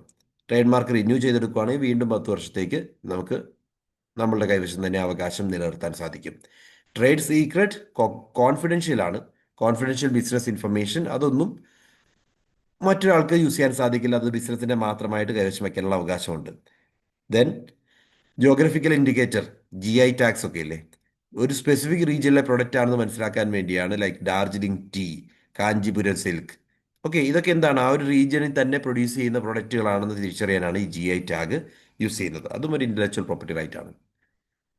പിന്നെ വരുന്നത് കൺസ്യൂമർ പ്രൊട്ടക്ഷൻ ആക്ട് 2019. കൺസ്യൂമർ റൈറ്റ്സിനെ പറ്റി കൃത്യമായിട്ട് പറയുന്നു. Right to safety, right to information, right to choice, right to redressal, these are the basic rights. Defective products ആണെങ്കിൽ കോമ്പൻസേഷനുള്ള അവകാശം കൺസ്യൂമർക്കുണ്ട് എന്നാണ് കൺസ്യൂമർ റൈറ്റ്സിൽ പറയുന്നത്. Then consumer central consumer protection authority is there, CCPA. Unfair ആയുള്ള ട്രേഡ് പ്രാക്ടീസ് ഉണ്ടെങ്കിൽ അതിനെപ്പറ്റി പഠിച്ച് അതിന്മേൽ ഇൻവെസ്റ്റിഗേഷൻസ് നടത്തി സൊല്യൂഷൻസ് കൊടുക്കാനാണ് CCPA ഉള്ളത്. Redressal commission direct, district based ആയിട്ടും സ്റ്റേറ്റ് ബേസ്ഡ് ആയിട്ടും നാഷണൽ ബേസ്ഡ് ആയിട്ടും 3 ലെവലിലുള്ള കൺസ്യൂമർ ഗ്രീവൻസ് റിഡ്രസൽ കമ്മീഷൻസ് ആദ്യം അവരുടെ പ്രശ്നങ്ങൾ പരിഹരിക്കാൻ വേണ്ടിയാണ് ഈ ഓരോ ലെവലിലും കമ്മീഷൻസ് ഉള്ളത്. ദെൻ കൊമേഴ്സ് റെഗുലേഷൻ, ഓൺലൈൻ പ്ലാറ്റ്ഫോംസിനും കൊമേഴ്സുമായി ബന്ധപ്പെട്ട റെഗുലേഷൻസ് ആപ്ലിക്കബിൾ ആക്കാൻ വേണ്ടിയാണ് കൊമേഴ്സ് റെഗുലേഷൻ വന്നത്. അതായത് കൺസ്യൂമർ പ്രൊട്ടക്ഷൻ ഇൻഷുർ ചെയ്യുക, അതിനുവേണ്ടി ഓൺലൈൻ പ്ലാറ്റ്ഫോമും അതിൻ്റെ ഭാഗമായിട്ട് വരണം. ഇപ്പോൾ ആമസോൺ, ഫ്ലിപ്കാർട്ട്, ഇതെല്ലാം ഈ റെഗുലേഷൻസിൻ്റെ ഭാഗമായിട്ട് ഐ മീൻ ബാധ്യസ്ഥരാണ്. അപ്പോൾ നമ്മളുടെ അവസാനത്തെ topic area unit 10 income tax and corporate tax planning. Let's C.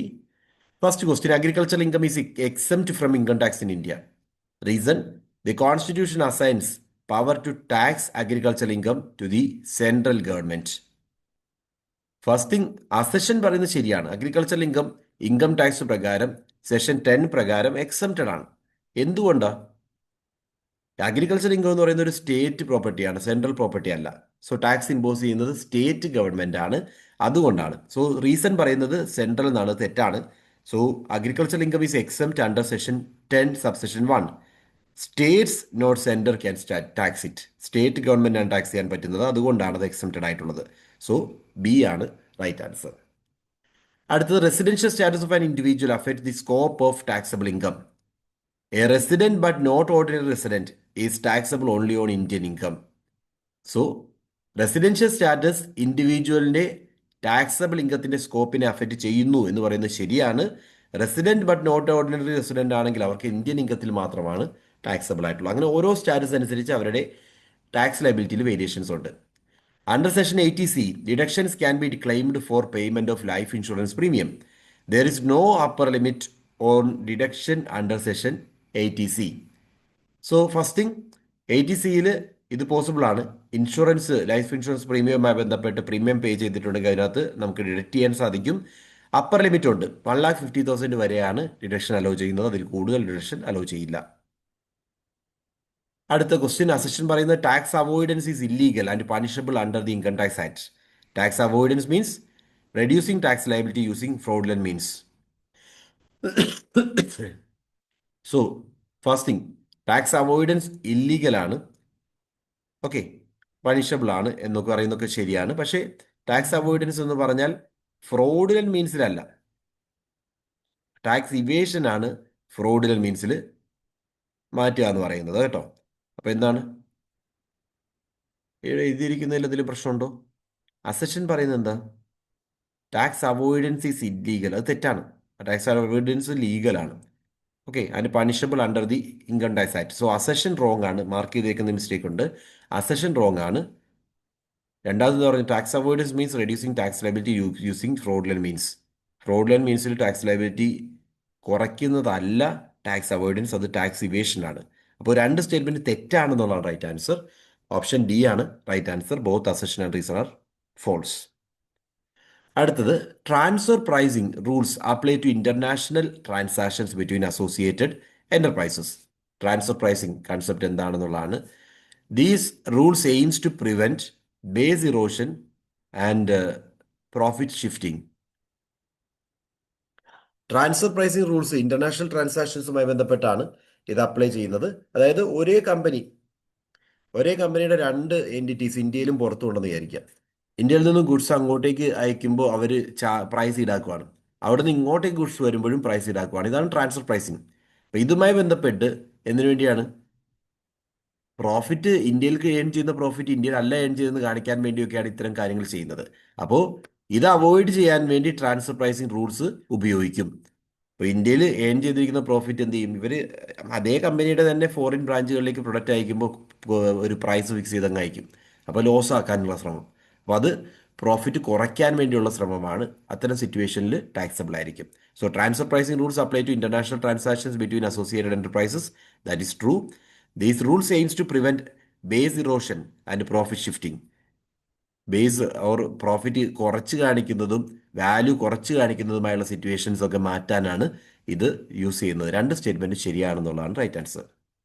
Which of the following is not a head of income under income tax act 1961. ഇപ്പോൾ നമുക്ക് 2025 ആയിട്ടുണ്ട്. 2025 ആക്ട് പ്രകാരമുള്ള കൺസെപ്റ്റുകൾ ഓർക്കണം. സോ ഏത് ഹെഡാണ്? സെയിം പ്രൊവിഷൻസ് തന്നെയാണ്, അതിനകത്തൊന്ന് ബ്രീഫ് ആക്കിയിരുന്നു മാത്രമേ ഉള്ളൂ. Income from agriculture is not a part. Which of the following is not included in gross total income? Salary, house property, house rent allowance, fully exempt. Then income from house property, business income. So definitely fully excepted ആയിട്ടുള്ള ഒരു item direct നമ്മൾ എടുക്കേണ്ട കാര്യമില്ല. അതോടൊപ്പം ഓർക്കുക, രണ്ട് regimes ഉണ്ട്. Default റെജീമുണ്ട്, അതേപോലെ ഒരു ഓൾട്ടർനേറ്റീവ് റെജീമുണ്ട്. അപ്പോൾ ഇന്ന് നമുക്ക് ഇത്തരം എക്സെപ്ഷൻസ് ഒക്കെ ക്ലെയിം ചെയ്യാൻ സാധിക്കുന്ന ഡിഫോൾട്ട് റെജീമിലാണ്. ഓൾട്ടർനേറ്റീവ് റെജീമിൽ ഇത്തരം എക്സെപ്ഷൻസ് ഒന്നും അവൈലബിൾ അല്ല. ഡിഫോൾട്ട് റെജീം എന്ന് പറഞ്ഞാൽ ഇപ്പോഴത്തെ ടാക്സ് റേറ്റ് ആണ്. കഴിഞ്ഞ വർഷത്തെ ടാക്സ് റേറ്റ് ചൂസ് ചെയ്യണതിനെയാണ് ഓൾട്ടർനേറ്റീവ് റെജീം എന്ന് പറയുന്നത്. ഇപ്പോഴത്തെ റെജീം ചൂസ് ചെയ്യുമ്പോൾ നമുക്ക് കൂടുതൽ എക്സെപ്ഷൻ കിട്ടുന്നുണ്ട്. അതുകൊണ്ട് ഇത്തരം ഡിഡക്ഷൻസ് പലതും അവൈലബിൾ അല്ല. അതിനെപ്പറ്റി ഞാൻ പറയാം. അടുത്ത question, which of the following is A perquisite taxable in the hands of all employees? താഴെ തന്നിരിക്കുന്നതിൽ എല്ലാവർക്കും ടാക്സബിൾ ആയിട്ടുള്ള പെർക്യൂസിറ്റ്സ് എന്ന് പറയുന്നത് ഇൻട്രസ്റ്റ് ഫ്രീ ലോൺ എക്സീഡിങ് 20,000 കൂടുതലായി വരുന്ന ഇൻട്രസ്റ്റ് ഫ്രീ ലോൺ ആണെങ്കിൽ അത് ടാക്സബിൾ ആയിരിക്കും. അടുത്തത്, the due date for filing income tax return for a company not required to audit under any law is 31st October. Which of the following techniques is used in corporate tax planning? Corporate tax പ്ലാനിങ്ങിൽ ഉപയോഗിക്കുന്ന technique investment in notified tax free bonds. Tax free ബോണ്ടുകൾ വരുമ്പോൾ അതിനകത്ത് invest ചെയ്യുകയാണെങ്കിൽ എന്ത് ചെയ്യാം? Tax കുറയ്ക്കാം. അപ്പോൾ അത്തരം ടെക്നിക്സ് ഉപയോഗിക്കാറുണ്ട്. അപ്പോൾ ജസ്റ്റ് നമ്മൾ കുറച്ച് ക്വസ്റ്റ്യൻസ് കണ്ടു. ഇനി ഇൻഡിവിജ്വലിൻ്റെ ഓരോരുത്തരുടെയും കുറച്ച് കാര്യങ്ങൾ നമുക്ക് അഡീഷണലി പറഞ്ഞു പോകാൻ ടാക്സുമായി ബന്ധപ്പെട്ട്. Individual residential status. റെസിഡൻഷ്യൽ സ്റ്റാറ്റസുമായി ബന്ധപ്പെട്ട് ഓർക്കേണ്ടത്, ജനറൽ റെസിഡന്റ് ഓർഡിനറി റെസിഡന്റ് ആകണമെങ്കിൽ ഓർഡിനറി റെസിഡന്റ് 3 സ്റ്റാറ്റസ് ആണുള്ളത്. റെസിഡന്റ് ആകണം, ദെൻ റെസിഡന്റ് ഓർഡിനറി റെസിഡന്റ് ആകണം, റെസിഡന്റ് നോട്ട് ഓർഡിനറി റെസിഡന്റ് ആകണം. റെസിഡന്റ് ഓർഡിനറി റെസിഡന്റ് ആകണമെങ്കിൽ ഒന്നാമതായിട്ട് നോക്കേണ്ടത് 182 ഡേയ്സ് ഇന്ത്യയിൽ ഉണ്ടാവണം. അതില്ലെങ്കിൽ 60 ദിവസമെങ്കിലും ഇന്ത്യയിൽ ഉണ്ടാവണം കഴിഞ്ഞ കറണ്ട് ഇയറിൽ. ഇതിലേതെങ്കിലും ഒന്ന് മീറ്റ് ചെയ്യുവാണെങ്കിൽ, അതായത് ഇഫ് ബോത്ത് ആർ ഈ പറഞ്ഞിരിക്കുന്ന കാര്യങ്ങളിൽ മീറ്റ് ചെയ്യുവാണെങ്കിൽ, past years stay requirement meet ചെയ്തിട്ടുണ്ട്. അതിനർത്ഥം both resident in 2 out of 10 prior years and more than 170 days in the past 7 prior years. അതായത് കഴിഞ്ഞ 10 വർഷങ്ങൾ 2 വർഷങ്ങൾ റെസിഡന്റ് ആയിട്ടുണ്ടാവണം. അതോടൊപ്പം തന്നെ 730 ദിവസം, കഴിഞ്ഞ 7 വർഷങ്ങളിൽ 730 ദിവസം ഇന്ത്യയിൽ ഉണ്ടാവണം. ഇതെല്ലാം ഉണ്ടെങ്കിൽ റെസിഡന്റ് ഓർഡിനറി റെസിഡന്റ് ആണ്. അപ്പോൾ കറണ്ട് ഇയറിൽ 182 ദിവസം ഉണ്ടാകുക, അല്ലെങ്കിൽ 60 ഡേയ്സ് കൂടുതൽ ഉണ്ടാകുക. കഴിഞ്ഞ 4 വർഷങ്ങൾക്കിടയിൽ 60 ഡേയ്സ് കൂടുതൽ ഉണ്ടാവണം. ദെൻ അടുത്ത കണ്ടീഷൻ എന്ന് പറയുന്നത് റെസിഡന്റ്. രണ്ടാമത്തെ കണ്ടീഷൻ, റെസിഡന്റ് 10 വർഷങ്ങളിൽ, കഴിഞ്ഞ 10 വർഷങ്ങളിൽ 2 വർഷം റെസിഡന്റ് ആയിരിക്കണം. കഴിഞ്ഞ 7 വർഷങ്ങളിൽ എന്തുണ്ടാവണം? 730 ദിവസം ഇന്ത്യയിൽ ഉണ്ടാവണം. ഈ കണ്ടീഷൻസ് സാറ്റിസ്ഫൈ ചെയ്യുവാണെങ്കിൽ അദ്ദേഹം റെസിഡന്റ് ഓർഡിനറി റെസിഡന്റ് ആണ്. ഇനി അതിനകത്തൊരു എക്സ്പ്രഷൻ ഉണ്ട്, 120 days rule. Indian citizen or person of Indian origin visiting India, income അദ്ദേഹത്തിന് ഇൻഡിവിജ്വൽ ഇന്ത്യൻ ഇൻകം എന്ന് പറയുന്നത് 15 lakhs താഴെയാണെങ്കിൽ 120 ദിവസം ഇന്ത്യയിൽ ഉണ്ടായാൽ മതി. ഒരു ഇന്ത്യൻ സിറ്റിസൺ ആണ്, അല്ലെങ്കിൽ പേഴ്സൺ ഓഫ് ഇന്ത്യൻ ഒറിജിൻ ആണ്, ഇന്ത്യയിൽ വരുന്ന വ്യക്തിയാണ്. അങ്ങനെ വന്നിരിക്കുന്ന വ്യക്തിയുടെ ഇന്ത്യൻ ഇൻകം 15 ലക്ഷത്തിൽ താഴെയാണെങ്കിൽ, 120 ദിവസത്തിൽ കൂടുതലുണ്ട് പക്ഷേ 182 ദിവസത്തിൽ താഴെയാണെങ്കിൽ അദ്ദേഹത്തിന് എന്ത് ചെയ്യാം? കഴിഞ്ഞ 4 വർഷങ്ങളിൽ 365 ദിവസം ഇന്ത്യയിൽ ഉണ്ടായാൽ മതി. അദ്ദേഹത്തെ റെസിഡന്റ് നോട്ട് ഓർഡിനറി റെസിഡന്റ് ആയിട്ട് ക്ലാസിഫൈ ചെയ്യും. ഓക്കെ, റെസിഡന്റ് ആണ് ബട്ട് നോട്ട് ഓർഡിനറി റെസിഡന്റ്. ഇനിയുള്ളത് ഡീംഡ് റെസിഡന്റ് ആണ്. ഇന്ത്യൻ സിറ്റിസൺ, അദ്ദേഹത്തിന് 15 ലക്ഷത്തിൽ കൂടുതൽ ഇന്ത്യൻ ഇൻകം ഉണ്ടെങ്കിൽ, ഇന്ത്യയിൽ ഇല്ലെങ്കിൽ കൂടിയും റെസിഡന്റ് നോട്ട് ഓർഡിനറി റെസിഡന്റ് ആയിട്ട് ട്രീറ്റ് ചെയ്യും. 0 days required, physical stay completely irrelevant ആണ്, not liable to tax in any other country by domicile or residence. കഴിഞ്ഞ വർഷത്തിൽ വേറൊരു രാജ്യത്തും അദ്ദേഹത്തിന് ടാക്സ് ലയബിലിറ്റി ഇല്ല, ഇന്ത്യൻ ഇൻകം 15 ലക്ഷത്തിൽ കൂടുതലുണ്ട്. അങ്ങനെയാണെങ്കിൽ അദ്ദേഹം റെസിഡന്റ് നോട്ട് ഓർഡിനറി റെസിഡന്റ് എന്നുള്ള രീതിയിൽ അദ്ദേഹത്തെ ടാക്സ് ചെയ്യും. ഓക്കെ, ഇത് ആ കൺസെപ്റ്റ് ആണ്, ജസ്റ്റ് ഓർക്കുക. അടുത്തത് നോൺ ഇൻഡിവിജ്വൽ എൻറ്റിറ്റീസ് ആണെങ്കിൽ, ഇൻഡിവിജ്വലിൻ്റെ കേസാണ് പറഞ്ഞത്. നോൺ ഇൻഡിവിജ്വൽ എൻറ്റിറ്റീസ് ആണ്, HUF ആണെങ്കിൽ, control and management situated only or partially in India ആണെങ്കിൽ അവരെ റെസിഡന്റ് ആയിട്ട് നമ്മൾ ട്രീറ്റ് ചെയ്യും. ഓക്കെ, റെസിഡന്റ് ആയിട്ട് ട്രീറ്റ് ചെയ്യും. ഇനി നോൺ റെസിഡന്റ് ആവുന്ന control and management situated all your partially outside India ആണെങ്കിൽ, ഇന്ത്യക്ക് പുറത്താണ് എങ്കിൽ നോൺ റെസിഡന്റ് ആയിട്ട് ട്രീറ്റ് ചെയ്യും. റെസിഡന്റ് ഓർ നോൺ റെസിഡന്റ് എന്നുള്ള കാറ്റഗറിയായി. ഇനി ഓർഡിനറി ആണോ നോട്ട് ഓർഡിനറി ആണോ എന്ന് അറിയുന്നത് കർത്തയുടെ സ്റ്റാറ്റസ് വെച്ചുകൊണ്ടാണ്. കർത്ത ഓർഡിനറി റെസിഡന്റ് ആണെങ്കിൽ HUFും റെസിഡന്റ് ആയിരിക്കും, ഓർഡിനറി റെസിഡന്റ് ആയിരിക്കും. കർത്ത നോട്ട് ഓർഡിനറി റെസിഡന്റ് ആണെങ്കിൽ HUFും നോട്ട് ഓർഡിനറി റെസിഡന്റ് ആയിരിക്കും. ഓക്കെ, സോ കർത്തയെ സംബന്ധിച്ച് ഈ പറയുന്ന റൂൾ നമ്മൾ നോക്കും. ഓർഡിനറി റെസിഡന്റ് ആണ്, 182 days ഉണ്ടോ എന്ന് തുടങ്ങിയിട്ടുള്ള കാര്യങ്ങളാണ് കർത്തയുടെ നോക്കുക കേട്ടോ. ഇനി ഫേംസ് ഓർ AOP, ഫേമോ അസോസിയേഷൻ ഓഫ് പേഴ്സൺസോ ആണെങ്കിൽ control and management situated wholly or partially in India, അങ്ങനെയാണെങ്കിൽ റെസിഡന്റ് ആണ്. Control or management wholly or partially ഇന്ത്യക്ക് പുറത്താണെങ്കിൽ അതിനെ നോൺ റെസിഡന്റ് എന്ന് പറയും. ഓക്കെ, അപ്പോൾ wholly or partially in India ആണെങ്കിൽ അത് റെസിഡന്റ് ആണ്, ഓളി ഔട്ട്സൈഡ് ഇന്ത്യ ആണെങ്കിൽ അത് നോൺ റെസിഡന്റ് ആണ്. ഇതിന് എന്തില്ല, നോട്ട് ഓർഡിനറി റെസിഡന്റ് എന്ന് പറയുന്ന സ്റ്റാറ്റസ് ഒന്നുമില്ല. അപ്പോൾ ഫെയിം അസോസിയേഷൻ ഓഫ് പേഴ്സൺസ് ഒക്കെ വരുമ്പോൾ അവിടെ എന്തില്ല, നോട്ട് ഓർഡിനറി റെസിഡന്റ് ഇല്ല, റെസിഡന്റ് ഓർ നോൺ റെസിഡന്റ് എന്ന് പറയുന്ന സ്റ്റാറ്റസ് മാത്രമേ ഉള്ളൂ. ഫോറിൻ കമ്പനി ആണെങ്കിൽ, പ്ലേസ് ഓഫ് എഫക്റ്റീവ് മാനേജ്മെന്റ് ഇന്ത്യയിലാണെങ്കിൽ അതിനെ റെസിഡന്റ് എന്ന് പറയും. പ്ലേസ് ഓഫ് എഫക്റ്റീവ് മാനേജ്മെന്റ് ഇന്ത്യയിൽ അല്ലെങ്കിൽ അതിനെ നോൺ റെസിഡന്റ് എന്ന് പറയും. ഓക്കെ, ഇത് ഫോറിൻ കമ്പനിയുടെ കേസിൽ only applicable if the gross turn over exceeds 50 crore, 50 കോടിയിൽ കൂടുതൽ ടേൺ ഓവർ വരുന്ന സാഹചര്യങ്ങളിൽ മാത്രമേ ഇത്തരം ക്ലാസിഫിക്കേഷൻ ആപ്ലിക്കബിൾ ആവൂ. ഇനി അടുത്തത് ടാക്സ് ഇൻസിഡൻസ് മെട്രിക്സ് ആണ്. അതായത് ഓരോരുത്തർക്കും വരുന്ന ടാക്സ് ലയബിലിറ്റി എന്താണ്.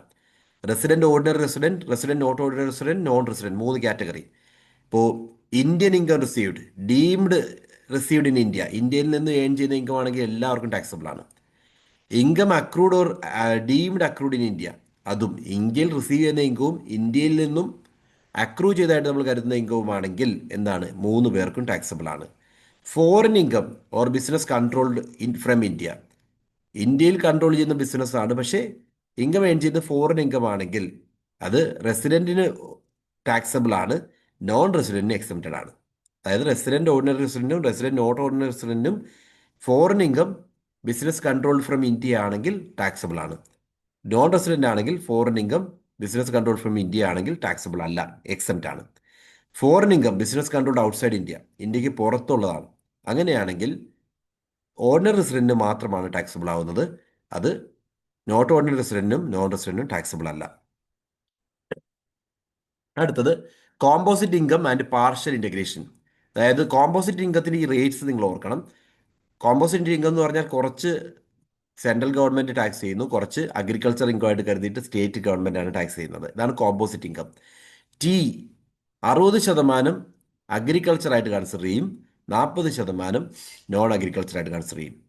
ഓക്കെ, അപ്പോൾ ഓർക്കുക, 40%ആണ് ടാക്സബിൾ. ടിയുമായി ബന്ധപ്പെട്ട് ഗ്രോ ഓർ മാനുഫാക്ചർ ചെയ്യുമ്പോൾ 40%ആണ് സെൻട്രൽ ഇൻകം ടാക്സ് പ്രകാരം ടാക്സബിൾ ആവുന്നത്, 60% അഗ്രികൾച്ചർ ഇൻകം ആയിട്ടാണ് കരുതുന്നത്, എക്സംപ്റ്റ് ആയിട്ട് എടുക്കും.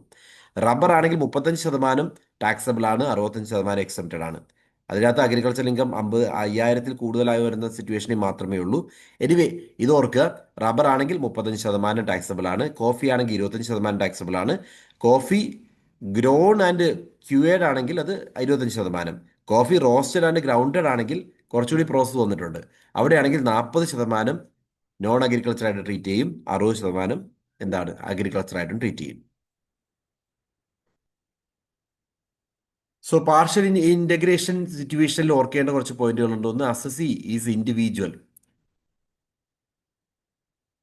ഓക്കെ, ആ പോയിന്റുകളിലേക്ക് പോകേണ്ട. അസസി ഏതൊക്കെയാണ്? ഇൻഡിവിജ്വൽ ആയിരിക്കണം, agriculture income, net agriculture income 5,000 കൂടുതലായിരിക്കണം, നോൺ അഗ്രികൾച്ചർ ഇൻകം 4,00,000 കൂടുതലായിരിക്കണം. ഈ സിറ്റുവേഷൻസിൽ മാത്രമാണ് ടാക്സബിൾ ആയിട്ട് വരുന്നതെന്ന് ഓർത്താൽ മതി. ഇനി സാലറിയുമായി ബന്ധപ്പെട്ട കാര്യങ്ങൾ. ഇൻകം ഫ്രം സാലറിയിൽ കുറച്ച് അലവൻസുകൾ നമുക്ക് ഓർക്കണം. ഗ്രാറ്റുവിറ്റിയിൽ ഇപ്പോൾ വന്നിരിക്കുന്ന ഒരു ചേഞ്ച് ആണ്. ഗ്രാറ്റുവിറ്റിയിൽ least of following actual gratuity or formula based ആയിട്ടുള്ള ആ ഗ്രാറ്റുവിറ്റി കാൽക്കുലേഷൻ നമ്മൾ ചെയ്തിട്ടുണ്ട്. ഗ്രാറ്റുവിറ്റിയുടെ കാൽക്കുലേഷൻ അല്ലെങ്കിൽ എന്ത് വേണം? 20 lakhs ആണ്. ലിമിറ്റ് മാറ്റിയിട്ടുണ്ട്, 20 lakhs ആയിട്ട് മാറി. മുമ്പ് അത് 5 lakhs ആയിരുന്നു. ഇത് ക്വസ്റ്റ്യൻ ആയിട്ട് ചോദിക്കാം. 20 ലക്ഷമാണ് ഗ്രാറ്റുവിറ്റിയുടെ ഇപ്പോഴത്തെ ലിമിറ്റ്. രണ്ട് റെജിമിലും, പ്രസന്റ് റെജിമിലും അതേ ഓൾട്ടർനേറ്റീവ് റെജിമിലും ഇത് ടാക്സബിൾ ആണ്. Leave encashment, actual actual leave encashment എത്രയാണോ actual amount, 10 month average salary or 25 lakhs, അതും എൻഹാൻസ്ഡ് ലിമിറ്റ് ആണ്. ലീവ് എൻകാഷ്മെന്റ് 25 ലക്ഷമായിട്ട് മാറ്റിയിട്ടുണ്ട്. ഈ മൂന്നെണ്ണത്തിൽ ഏതാണോ ഏറ്റവും ലീസ്റ്റ് കുറവ് അതാണ് എക്സംപ്റ്റഡ്. ഓക്കെ, അടുത്ത് ചിൽഡ്രൻ എഡ്യൂക്കേഷൻ അലവൻസ് 3,000 രൂപ per month per child exempted ആണ്. 2 കുട്ടികൾക്കാണ് എക്സംഷൻ ഉള്ളത്. ചിൽഡ്രൻ ഹോസ്റ്റൽ എക്സ്പെൻസുകൾ ആണെങ്കിൽ 9 ലക്ഷം പെർ ഇയർ എക്സംഷൻ കൊടുക്കുന്നുണ്ട്. 9,000 per child per month exempted ആണ്. മാക്സിമം 2 ചൈൽഡിനാണ് എന്ന് ഓർക്കുക.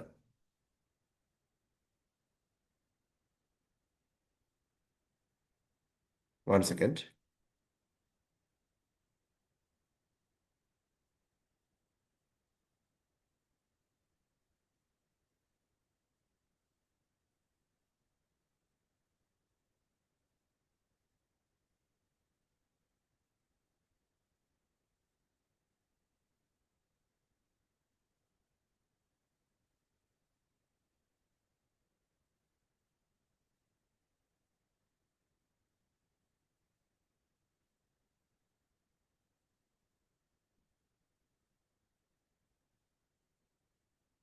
ഓക്കെ, ഇവിടെ ഒരു മിസ്റ്റേക്ക് ഉണ്ട്. 9,000 ആണ്.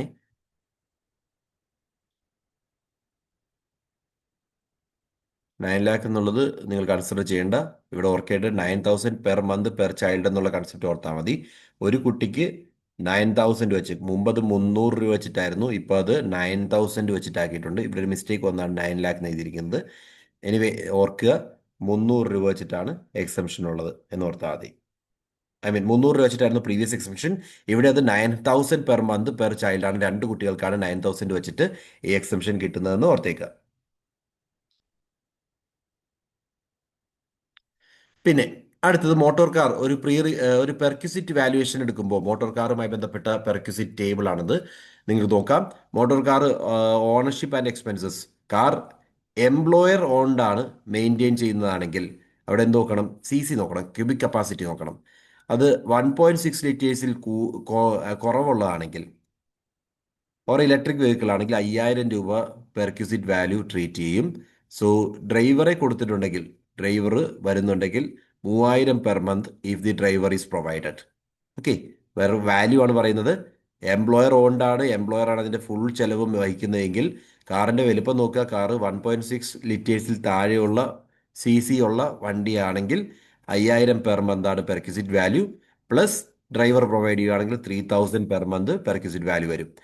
എംപ്ലോയർ ഓൺഡ് ആണെങ്കിൽ, എംപ്ലോയർ ഓൺഡ് മെയിൻറ്റെയിൻഡ് ആണ് ആൻഡ് ക്യൂബിക് കപ്പാസിറ്റി 1.6 ലിറ്റേഴ്സിൽ കൂടുതലാണെങ്കിൽ 7,000 പെർ മന്ത് ആണ് പെർക്വിസിറ്റ് വാല്യൂ. ഡ്രൈവറെ പ്രൊവൈഡ് ചെയ്തിട്ടുണ്ടെങ്കിൽ 3,000 രൂപ പെർ മന്ത് അഡീഷണലി വരും. എംപ്ലോയർ ഓൺഡ് ആണ്, പക്ഷേ എംപ്ലോയി ഫ്യൂവൽ ചാർജസ് പേ ചെയ്യുന്നുണ്ട്. ഫ്യൂവൽ ചാർജസ് പേ ചെയ്തിട്ടുണ്ടെങ്കിൽ പെർക്വിസിറ്റ് ഐ മീൻ വാല്യൂ വരുന്നത് 1.6 ലിറ്റേഴ്സ് കുറവാണെങ്കിൽ മാക്സിമം 2 lakh ആണ് perquisite value, or 2,000 per month എന്നുള്ള രീതിയിൽ നമ്മൾ എടുക്കും. ദെൻ 3000 പെർ മന്ത് ഡ്രൈവറുടെ സാലറി എന്നുള്ള രീതിയിൽ കൊടുക്കും. ദെൻ എംപ്ലോയർ ഓൺഡ് ആണെന്ന് വിചാരിക്കുക, എംപ്ലോയർ ഓൺഡ് ആണ്, അതോടൊപ്പം തന്നെ എംപ്ലോയി ഫ്യൂൽ പേയ്മെന്റ് നടത്തുന്ന ക്യൂബിക് കപ്പാസിറ്റി 1.6 കൂടുതലാണെങ്കിൽ 3000 പെർ മന്ത്. ഇതിൽ 2 lakh പെർ ഇയർ എന്നുള്ളത് നിങ്ങൾ വിട്ടേക്കുക, 2000 പെർ മന്ത് എന്നുള്ള രീതിയിൽ ഓർത്താൽ മതി. 1.6 താഴെയാണെങ്കിൽ 2000 പെർ മന്ത് ആണ് പെർക്വിസിറ്റ് വാല്യൂ, 1.6 കൂടുതലാണെങ്കിൽ 3000 പെർ മന്ത് ആണ് പെർക്വിസിറ്റ് വാല്യൂ. ഡ്രൈവറെ പ്രൊവൈഡ് ചെയ്തിരിക്കുന്ന എല്ലാ സിറ്റുവേഷനിലും 3000 രൂപ പെർ മന്ത് വരും. ഇൻകം ഫ്രം ഹൗസ് പ്രോപ്പർട്ടിയുമായി ബന്ധപ്പെട്ട് വരുന്ന ഡിഡക്ഷൻസ് അവിടെ ഓർക്കേണ്ടത്, ഇതെല്ലാം നമ്മളോട് ഒബ്ജക്റ്റീവ് ടൈപ്പ് ക്വസ്റ്റ്യൻസ് ആയിട്ട് ചോദിക്കാവുന്നതാണ്. സെഷൻ 24 സബ്സെഷൻ എ പ്രകാരം സ്റ്റാറ്റ്യൂട്ടറി ഡിഡക്ഷൻ വരുന്നത് 30%. നെറ്റ് ആനുവൽ വാല്യൂവിന്റെ 30% സ്റ്റാറ്റ്യൂട്ടറി ഡിഡക്ഷൻ ആയിട്ട് വരുന്നുണ്ട്. ഓക്കെ, ഇനി അത് സെൽഫ് ഓക്യുപ്പൈഡ് പ്രോപ്പർട്ടി ആണെങ്കിൽ ആപ്ലിക്കബിൾ അല്ല എന്ന് ഓർത്തേക്ക്. ദെൻ ലോൺ ഇൻട്രസ്റ്റ് നമ്മൾ അടയ്ക്കുന്നുണ്ടെങ്കിൽ അപ്പർ ക്യാപ്പ് ഇല്ല, ഫുള്ളി ഡിഡക്റ്റബിൾ ആണ്. മാക്സിമം ഇപ്പോൾ സെൽഫ് ഓക്യുപ്പൈഡ് പ്രോപ്പർട്ടിയുടെ കേസിൽ മാത്രമാണ് അപ്പർ ക്യാപ്പ് വരുന്നത്. ലെറ്റ് ഔട്ട് പ്രോപ്പർട്ടി ആണെങ്കിൽ അപ്പർ ക്യാപ്പ് ഇല്ല. സെൽഫ് ഓക്യുപ്പൈഡ് പ്രോപ്പർട്ടി ആണെങ്കിൽ 2 lakh വരെ, അക്വിസിഷൻ ആൻഡ് കൺസ്ട്രക്ഷൻ ആണെങ്കിൽ 2 lakh വരെ ഡിഡക്റ്റബിൾ ആണ്. റിപ്പയർ ആൻഡ് റിന്യൂവൽ ആണെങ്കിൽ 30,000 ആണ്, 30,000 വരെ. 3 lakh എന്നാണ് എഴുതിയിരിക്കുന്നത്, 30 lakhs എന്നാണ് എഴുതിയിരിക്കുന്നത്, 30,000 വരെ ഡിഡക്റ്റബിൾ ആണ്. ചെറിയ മിസ്റ്റേക്ക് അവിടെ ഇവിടെ വന്നിട്ടുണ്ട്, അത് നിങ്ങളൊന്ന് ഓർത്തേക്കുക. 2 lakh then 30,000. Profits and gains of business or profession, depreciation ആയി ബന്ധപ്പെട്ട അലവൻസസും ഡിസലവൻസസുമാണ്. ഇപ്പോൾ പ്ലാന്റ് ആൻഡ് മിഷനറി ബ്ലോക്ക് ആണെങ്കിൽ ഇപ്പോഴത്തെ കറണ്ട് സ്റ്റാറ്റ്യൂട്ടറി ക്യാപ്പ് എന്ന് പറയുന്നത് 15% ജനറൽ റേറ്റിൽ. ഇപ്പോൾ കമ്പ്യൂട്ടേഴ്സും സോഫ്റ്റ്വെയറും ആണെങ്കിൽ 40% ഡിപ്രീസിയേഷൻ അലോ ചെയ്യാം.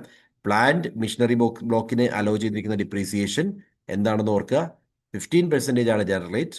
കമ്പ്യൂട്ടർ അതേപോലെ സോഫ്റ്റ്വെയർ ആണെങ്കിൽ 40% ഡിപ്രീസിയേഷൻ ചാർജ് ചെയ്യാം. 50% of the depreciation rate applies to the asset used for less than 180 days in the year of acquisition. അതായത് ഈ വർഷം മേടിച്ചിരിക്കുന്ന അസറ്റ് ആണെങ്കിൽ 50% ഡിപ്രീസിയേഷൻ അലോ ചെയ്യുന്നത്, അതായത് 15% അലോ ചെയ്യാൻ പറ്റില്ല. എന്ത് ചെയ്യും? 7.5% വരെ അലോ ചെയ്യൂ. ഓർക്കുക, ഡിപ്രീസിയേഷൻ അലോ ചെയ്യുന്ന പ്രൊവിഷൻസ് ആണ്. പ്ലാന്റ് ആൻഡ് മെഷീനറി 15% അലോ ചെയ്യുന്നത്, കമ്പ്യൂട്ടർ സോഫ്റ്റ്വെയർസ് ആണെങ്കിൽ 40%. ഇനി section 40A subsection 3 cash cap 10,000 per person per day. അതായത് മാക്സിമം ക്യാഷ് ആയിട്ട് പ്രോഫിറ്റ് ആൻഡ് ഗെയിൻസിൽ മാക്സിമം ക്യാഷ് ആയിട്ട് അലോ ചെയ്യാവുന്ന 10,000 പെർ പേഴ്സൺ ആണ്. Relaxed with 35,000 for transport operator. Transport operators ആണെങ്കിൽ അവർക്ക് 35,000 രൂപ വരെ ക്യാഷ് ആയിട്ട് ഓഫർ ചെയ്യാം. 100% of the corresponding expenditure is disallowed if violated. Maximum cash ആയിട്ട് കൊടുക്കാവുന്ന ഇത് മാത്രമാണ്. 10,000 രൂപ വെച്ച് മാത്രമേ ക്യാഷ് എന്നുള്ള രീതിയിൽ പ്രൊവൈഡ് ചെയ്യാൻ പാടുള്ളൂ. അത് ട്രാൻസ്പോർട്ട് ഓപ്പറേറ്റേഴ്സ് ആണെങ്കിൽ അവർക്ക് 35,000 രൂപ വരെ ക്യാഷ് എന്നുള്ള രീതിയിൽ ഓഫർ ചെയ്യാം. ഇത് വയലേറ്റ് ചെയ്തിട്ടുണ്ടെങ്കിൽ 100% എക്സ്പെൻസും ടാക്സിബിൾ ആയിട്ട് മാറും. ദെൻ പെയ്ഡ് ബേസിസിൽ സെക്ഷൻ 43B പറയുന്ന പെയ്ഡ് ബേസിസ് ആണ്. Statutory dues, taxes and bonuses എപ്പോഴാണോ പേ ചെയ്യുന്നത് അപ്പോഴായിരിക്കും ടാക്സബിൾ ആകുന്നത്. Deductible only if paid before the due date of filing the income tax return. അതായത് ഇങ്ങനെയുള്ള എന്തെങ്കിലും പേയ്മെന്റ് നമ്മൾ നടത്തിയിട്ടുണ്ട്, ഡ്യൂസ് പേ ചെയ്തിട്ടുണ്ട്, ടാക്സസ് പേ ചെയ്തിട്ടുണ്ട്, ബോണസ് പേ ചെയ്തിട്ടുണ്ട്, ഇതാ ഇൻകം ടാക്സ് റിട്ടേൺ ഫയൽ ചെയ്യുന്ന ഡേറ്റിന് മുമ്പ് പേയ്മെന്റ് നടത്തിയാൽ മാത്രമായിരിക്കും ഡിഡക്റ്റബിൾ ആവുന്നത്. ഓക്കെ, ഇനി ക്യാപിറ്റൽ ഗെയിൻസിന്റെ ക്ലാസിഫിക്കേഷൻ ആണ്. ഷോർട്ട് ടേം ക്യാപിറ്റൽ ഗെയിനും അതേപോലെ തന്നെ ലോങ് ടേം ക്യാപിറ്റൽ ഗെയിനുമായിട്ട് ക്ലാസിഫൈ ചെയ്യുന്നത്. Listed equity or mutual funds 12 മാസത്തിൽ താഴെയാണ് കൈവശം വയ്ക്കുന്നതെങ്കിൽ അതിന് ഷോർട്ട് ടേം ക്യാപിറ്റൽ ഗെയിൻ എന്ന് പറയാം. 12 മാസത്തിൽ കൂടുതൽ കൈവശം വെച്ചിട്ടുണ്ടെങ്കിൽ അത് long term capital gain example ആണ്. ഓക്കെ, ദെൻ അതേപോലെ തന്നെ immovable property or unlisted shares ആണെങ്കിൽ 24 മാസത്തിൽ കൂടുതൽ കൈവശം വെച്ചാൽ അത് ലോങ് ടൈം ആണ്. 24 മാസത്തിൽ താഴെയാണെങ്കിൽ അത് ഷോർട്ട് ടൈം ആയി ട്രീറ്റ് ചെയ്യും. മറ്റ് അസറ്റുകളെ 36 മാസം, 3 വർഷമാണ് ടൈം പീരീഡ്. 3 വർഷത്തിൽ കൂടുതലാണെങ്കിൽ അത് ലോങ് ടൈം, 3 വർഷത്തിൽ താഴെയാണെങ്കിൽ അത് ഷോർട്ട് ടൈം ആയി ട്രീറ്റ് ചെയ്യും. ഇവിടെ 3 എക്സംഷൻസ് വരുന്നുണ്ട്. Section 54, if invest capital gains from a residential house into one new house. അതായത് നമുക്ക് കിട്ടിയിരിക്കുന്ന ഒരു വീട് വിറ്റപ്പോൾ നമുക്ക് കിട്ടിയ ക്യാപിറ്റൽ ഗെയിൻ മറ്റൊരു വീട്ടിൽ നമ്മൾ ഇൻവെസ്റ്റ് ചെയ്യുകയാണ്, മറ്റൊരു വീട് വാങ്ങാൻ വേണ്ടി ഇൻവെസ്റ്റ് ചെയ്യുകയാണെങ്കിൽ 10 കോടി രൂപ വരെ എക്സംപ്റ്റഡ് ആണ് ഒരു ഹൗസിന്. രണ്ടാമത്തെ ഹൗസിന് എക്സംഷൻ ഇല്ല. നമ്മൾ കിട്ടുന്ന പൈസ മറ്റൊരു ഹൗസ് വാങ്ങാൻ വേണ്ടിയാണ് ഇൻവെസ്റ്റ് ചെയ്യുന്നതെങ്കിൽ 10 കോടി രൂപ വരെ നമുക്ക് എക്സംപ്റ്റഡ് ആയിട്ട് കാണിക്കാം. ദെൻ സെക്ഷൻ 54 പറയുന്നത് invest into national highway authority of India or REC bonds within 6 months. അതായത് ഈ കിട്ടുന്ന തുക, ക്യാപിറ്റൽ ഗെയിൻ വഴി കിട്ടുന്ന തുക നമ്മൾ എവിടെ ഇൻവെസ്റ്റ് ചെയ്യണം? NHRAയുടെ ബോണ്ടിലോ അല്ലെങ്കിൽ RECയുടെ ബോണ്ടിലോ ഇൻവെസ്റ്റ് ചെയ്യുവാണെങ്കിൽ, 6 മാസത്തിനുള്ളിൽ ഇൻവെസ്റ്റ് ചെയ്യുവാണെങ്കിൽ 50 ലക്ഷം രൂപ വരെ എക്സംപ്റ്റഡ് ആയിട്ട് നമുക്ക് കാണിക്കാം. Then section 54F, net consideration must be proportionally reinvested in to a residential house. എത്രയാണോ കൺസിഡറേഷൻ കിട്ടിയിരിക്കുന്നത് അതെന്തായിരിക്കണം? പുതിയൊരു റെസിഡൻഷ്യൽ ഹൗസിലേക്ക് നമ്മൾ ഇൻവെസ്റ്റ് ചെയ്യുകയാണെങ്കിലും അവിടെയും എക്സംഷൻ അലൗഡ് ആണ്. ഓക്കെ, സോ ഇത്രയുമാണ് എക്സംഷൻസ് വരുന്നത് ക്യാപിറ്റൽ ഗെയിനുമായി ബന്ധപ്പെട്ട്. ഇനി പിന്നെയുള്ള provision set off and carry forward limit of losses. House പ്രോപ്പർട്ടിയുടെ ലോസ് ആണെങ്കിൽ മാക്സിമം അടുത്ത വർഷത്തേക്ക് എത്രമാത്രം ക്യാരി ഫോർവേഡ് ചെയ്യാം എന്നുള്ളതാണ്. So allowed against other heads, മറ്റ് ഹെഡ്സിലേക്ക് അലോ ചെയ്യും. ഹൗസ് പ്രോപ്പർട്ടി ലോസ് വന്നു കഴിഞ്ഞാൽ മറ്റ് ഹെഡ്സിൽ നമുക്ക് അഡ്ജസ്റ്റ് ചെയ്യാം. 2 ലക്ഷം രൂപ പെർ ഇയർ ആണ് maximum house property loss adjust ചെയ്യാൻ സാധിക്കുന്നത്. 8 വർഷം വരെ അത് നമുക്ക് ക്യാരി ഫോർവേഡ് ചെയ്യാം. ആൻഡ് ടൈമിൽ റിട്ടേൺ ഫയൽ ചെയ്യണം എന്നുള്ളത് നിർബന്ധമല്ല. ഇനി ജനറൽ ബിസിനസ് ലോസ് ആണെങ്കിൽ മറ്റ് ഹെഡ്സിൽ നമുക്ക് അഡ്ജസ്റ്റ് ചെയ്യാൻ സാധിക്കും. 8 വർഷം വരെ നമുക്കത് ക്യാരി ഫോർവേഡ് ചെയ്യാം. സ്പെക്കുലേഷൻ ലോസ് ആണെങ്കിൽ മറ്റ് ഹെഡുകളിൽ അഡ്ജസ്റ്റ് ചെയ്യാൻ പറ്റില്ല. സ്പെക്കുലേഷൻ ഇൻകം വന്നാൽ മാത്രമേ അഡ്ജസ്റ്റ് ചെയ്യാൻ പാടുള്ളൂ. മാക്സിമം 4 വർഷം വരെ നമുക്കത് ക്യാരി ഫോർവേഡ് ചെയ്യാം. ക്യാപിറ്റൽ ലോസസ് ആണെങ്കിൽ മറ്റ് ഹെഡ്സിൽ ഒരു കാരണവശാലും അഡ്ജസ്റ്റ് ചെയ്യാൻ സാധിക്കില്ല. ക്യാപിറ്റൽ ഗെയിൻസിൽ മാത്രമേ അഡ്ജസ്റ്റ് ചെയ്യാൻ പറ്റൂ. 8 വർഷം വരെ നമുക്കത് ക്യാരി ഫോർവേഡ് ചെയ്യാം. അൺഅബ്സോർബ്ഡ് ഡിപ്രീസിയേഷൻ ആണെങ്കിൽ മറ്റ് ഹെഡ്സിൽ നമുക്ക് അഡ്ജസ്റ്റ് ചെയ്യാം, പക്ഷേ സാലറി ആയിട്ട് അഡ്ജസ്റ്റ് ചെയ്യാൻ പാടില്ല. ദെൻ എത്ര നാൾ വേണമെങ്കിലും അത് ക്യാരി ഫോർവേഡ് ചെയ്യാം. ഇതാണ് സെറ്റ് ഓഫുമായി ബന്ധപ്പെട്ട റൂൾ. ഇനി default and new regime are they. Default റെജീമും ഉണ്ട്. ഡിഫോൾട്ട് റെജീമും എന്ന് പറയുന്നത് ന്യൂ റെജീമാണ്. അതേപോലെ തന്നെ ഒരു ഓൾട്ടർനേറ്റീവ് റെജീമും ഉണ്ട്. ഡിഫോൾട്ട് റെജീം എന്ന് പറഞ്ഞാൽ ഇപ്പോഴത്തെ tax year, financial year, assessment year എന്ന് പറയുന്ന കൺസെപ്റ്റുകളില്ല. അതുകൊണ്ട് ഇപ്പോഴത്തെ ടാക്സ് ഇയർ ആണ് കറണ്ട് ടാക്സ് ഇയർ. അത് പറയുമ്പോൾ നമ്മുടെ പഴയ ഫിനാൻഷ്യൽ ഇയർ ആണെങ്കിൽ 2026-27 എന്ന് പറയുന്ന ഫിനാൻഷ്യൽ ഇയർ, അല്ലെങ്കിൽ ടാക്സ് അസസ്മെന്റ് ഇയർ എന്ന് പറയുന്നത് 2027-28 എന്ന് പറയുന്ന അസസ്മെന്റ് ഇയർ. ഇത് വെച്ചിട്ട് ഈ രണ്ട് കൺസെപ്റ്റുകളും ഇപ്പോൾ ഇല്ല. ഇപ്പോൾ അതിന് പകരം ഉപയോഗിക്കുന്നത് ടാക്സ് ഇയർ എന്ന് പറയുന്നത് ഒറ്റ കൺസെപ്റ്റ് ആണ്. So new tax regime remains the default tax system. ഇപ്പോഴത്തെ ടാക്സ് റേറ്റ് എത്രയാണോ, ബജറ്റ് പ്രകാരം ഇപ്പോൾ പറയുന്ന ടാക്സ് റേറ്റ് എത്രയാണോ, അതാണ് ഡീഫോൾട്ട് ടാക്സ് റേറ്റ്. ഓക്കെ, അതാണ് ഡീഫോൾട്ട് റെജീം എന്ന് പറയുന്നത്. Offers wide streamlined slabs with lower rates. It does not allow traditional deductions like section 80C, 80D or HRA. അതായത് നമ്മൾ ചൂസ് ചെയ്യുന്ന ഈ ഡിഫോൾട്ട് റെജീം ആണെങ്കിൽ നമുക്ക് ഡിഡക്ഷൻസ് അലോ ചെയ്യാൻ പറ്റില്ല. 80C പ്രകാരവും 80D പ്രകാരവും HRA ഒന്നും അവൈലബിൾ ആയിരിക്കില്ല. But it is features an enhanced standard deduction of 75,000 from salaried individuals. ഇവിടെ സ്റ്റാൻഡേർഡ് ഡിഡക്ഷൻ, സാലറിയിൽ നിന്നുള്ള സ്റ്റാൻഡേർഡ് ഡിഡക്ഷൻ 16 പ്രകാരമുള്ള സ്റ്റാൻഡേർഡ് ഡിഡക്ഷൻ 75,000 രൂപ ഡയറക്റ്റ്ലി നമുക്ക് ഡിഡക്ട് ചെയ്യാൻ സാധിക്കും. അത് മാത്രമാണ് അഡ്വാൻറ്റേജ് ഉള്ളത്. ദെൻ സ്ലാബും വ്യത്യാസമുണ്ട്. ഇതാണ് ഡിഫോൾട്ട് റെജീം എന്ന് പറയുന്നത്. 4 ലക്ഷം രൂപ വരെ എക്സെപ്റ്റഡ് ആണ്. 4,01,000 മുതൽ 8 ലക്ഷം വരെ വരുവാണെങ്കിൽ 5% ടാക്സ്, 8,01,000 മുതൽ 12 ലക്ഷം വരുവാണെങ്കിൽ 10%, 12,01,000 മുതൽ 16 ലക്ഷം വരെ 15%, 16,01,000 മുതൽ 20 ലക്ഷം വരെ 20%, ദെൻ 20,01,000 മുതൽ 24 ലക്ഷം വരെ 25%, എബോവ് 24 lakhs ആണെങ്കിൽ ദാറ്റ് വിൽ ബി 30%. ദെൻ അവിടെ ഓർക്കേണ്ടത് സീറോ ടാക്സ് ലിമിറ്റ് ഹോട്ട്സ്പോട്ട് ഉണ്ട്. അതായത് 87A പ്രകാരം ഒരു റിബേറ്റ് വരുന്നുണ്ട്, ടാക്സ് റിബേറ്റ്. അതുകൊണ്ട് 60,000 രൂപ വരെ എക്സെപ്റ്റഡ് ആണ്. വിച്ച് മീൻസ് 12 ലക്ഷം രൂപ വരെ വരുന്ന ഈ നെറ്റ്വർത്ത് ഉള്ളവർക്ക് അല്ലെങ്കിൽ ടോട്ടൽ ഇൻകം ഉള്ളവർക്ക് ടാക്സ് പേ ചെയ്യേണ്ടതായിട്ട് വരുന്നില്ല. Gross total net taxable income, total income എന്ന് പറയുന്നത് 12 ലക്ഷം രൂപ വരെ വരുമ്പോൾ നമുക്ക് ടാക്സ് ലയബിലിറ്റി വരുന്നില്ല എന്നുള്ളതും ഓർത്തേക്കുക. ഇനി അത് ചൂസ് ചെയ്യാൻ സെക്കൻഡറി ഓപ്ഷൻ ഉണ്ട്. നമുക്ക് വേണമെങ്കിൽ ഓൾട്ടർനേറ്റീവ് ടാക്സ് റെജീം ചൂസ് ചെയ്യാം. അതായത് കഴിഞ്ഞ വർഷത്തെ ടാക്സ് റേറ്റ് ചൂസ് ചെയ്യാം. The old tax regime continues to be an optional tax track. It allows you to claim major deductions like HRA, leave travel allowance പോലുള്ള deductions ഒക്കെ നമുക്ക് എടുക്കാം. അതേപോലെ 80C, 80D, 24B അങ്ങനെയുള്ള ഡിഡക്ഷൻസ് ഒക്കെ available ആവുന്നത് ഇവിടെ മാത്രമാണ്, ഓൾട്ടർനേറ്റീവ് റെജീമിൽ മാത്രമാണ്. നമ്മളുടെ മേജർ റെജീം, കറണ്ട് റെജീമിൽ ഇതൊന്നും അവൈലബിൾ അല്ല. But comes with higher progressive tax jump. ഇവിടെ ടാക്സ് റേറ്റ് എന്ന് പറയുന്നത് കുറച്ചുകൂടി ഹയർ ആണ്. സ്റ്റാൻഡേർഡ് ഡിഡക്ഷൻ 50,000 അലോ ചെയ്യുള്ളൂ. അവിടെ എത്രയാണ്? 75,000 സ്റ്റാൻഡേർഡ് ഡെഷൻ ഉണ്ടായിരുന്നു. C individuals below 60 years of age ആണെങ്കിൽ, ആണെങ്കിൽ അവിടെയുള്ള കഴിഞ്ഞ വർഷത്തെ പഴയ ടാക്സ് സ്ലാബാണ് തന്നിരിക്കുന്നത്. ഇപ്പോൾ ഈ ഏജ് ബേസ്ഡ് ആയിട്ടുള്ള ഡിവിഷൻ ഇല്ല, അതുകൂടി ഓർത്തേക്കുക. ഏജ് ബേസ്ഡ് ആയിട്ടുള്ള ക്ലാസിഫിക്കേഷൻ ഇല്ല. അപ് ടു 2,50,000 നിൽ, 2,50,000 മുതൽ 5 lakh വരെ 5%, 5 lakh 1 മുതൽ 10 lakh വരെ 20%, 10 lakh എബോ ആണെങ്കിൽ 30%. ഇതാണ് നമ്മളുടെ ഓൾട്ടർനേറ്റീവ് റെജീം എന്ന് പറയുന്നത്. 60 വയസ്സ് താഴെയുള്ള ഇൻഡിവിജ്വൽസിനും NRIസിനും. സീനിയർ സിറ്റിസൺ ആണ് 60 വയസ്സിന് മുകളിൽ 79 വയസ്സ് വരെയുള്ളവരാണെങ്കിൽ 3 ലക്ഷം വരെ ടാക്സ് പേ ചെയ്യേണ്ട. 3,01,000 മുതൽ 5 ലക്ഷം വരെ 5% ടാക്സ്, 5,01,000 മുതൽ 10 ലക്ഷം വരെ 20%, എബോവ് 10 lakhs 30% ടാക്സും പേ ചെയ്യണം. ഇനി സൂപ്പർ സീനിയർ 80 വയസ്സിന് മുകളിലുള്ളവരാണെങ്കിൽ 5 ലക്ഷം രൂപ വരെ ടാക്സ് പേ ചെയ്യേണ്ട. 5,01,000 മുതൽ 10 ലക്ഷം വരെ 20%, 10 ലക്ഷത്തിന് മുകളിലാണെങ്കിൽ 30%. ഓക്കെ. ഇനി സർചാർജ് ആപ്ലിക്കബിൾ ആണ്. എല്ലാ റെജീമിലും സർചാർജ് ആപ്ലിക്കബിൾ ആണ്. അത് ഡിഫോൾട്ട് ആയാലും ഓൾട്ടർനേറ്റീവ് ആയാലും സർചാർജ് ആപ്ലിക്കബിൾ ആണ്. ഹെൽത്ത് ആൻഡ് എഡ്യൂക്കേഷൻ സെസ് എന്നുള്ള രീതിയിൽ a flat 4% is appended to to the calculated income tax liability across all income brackets. 4% എന്ത് ചെയ്യും? ടാക്സ് ആയിട്ട് ഇമ്പോസ് ചെയ്യും.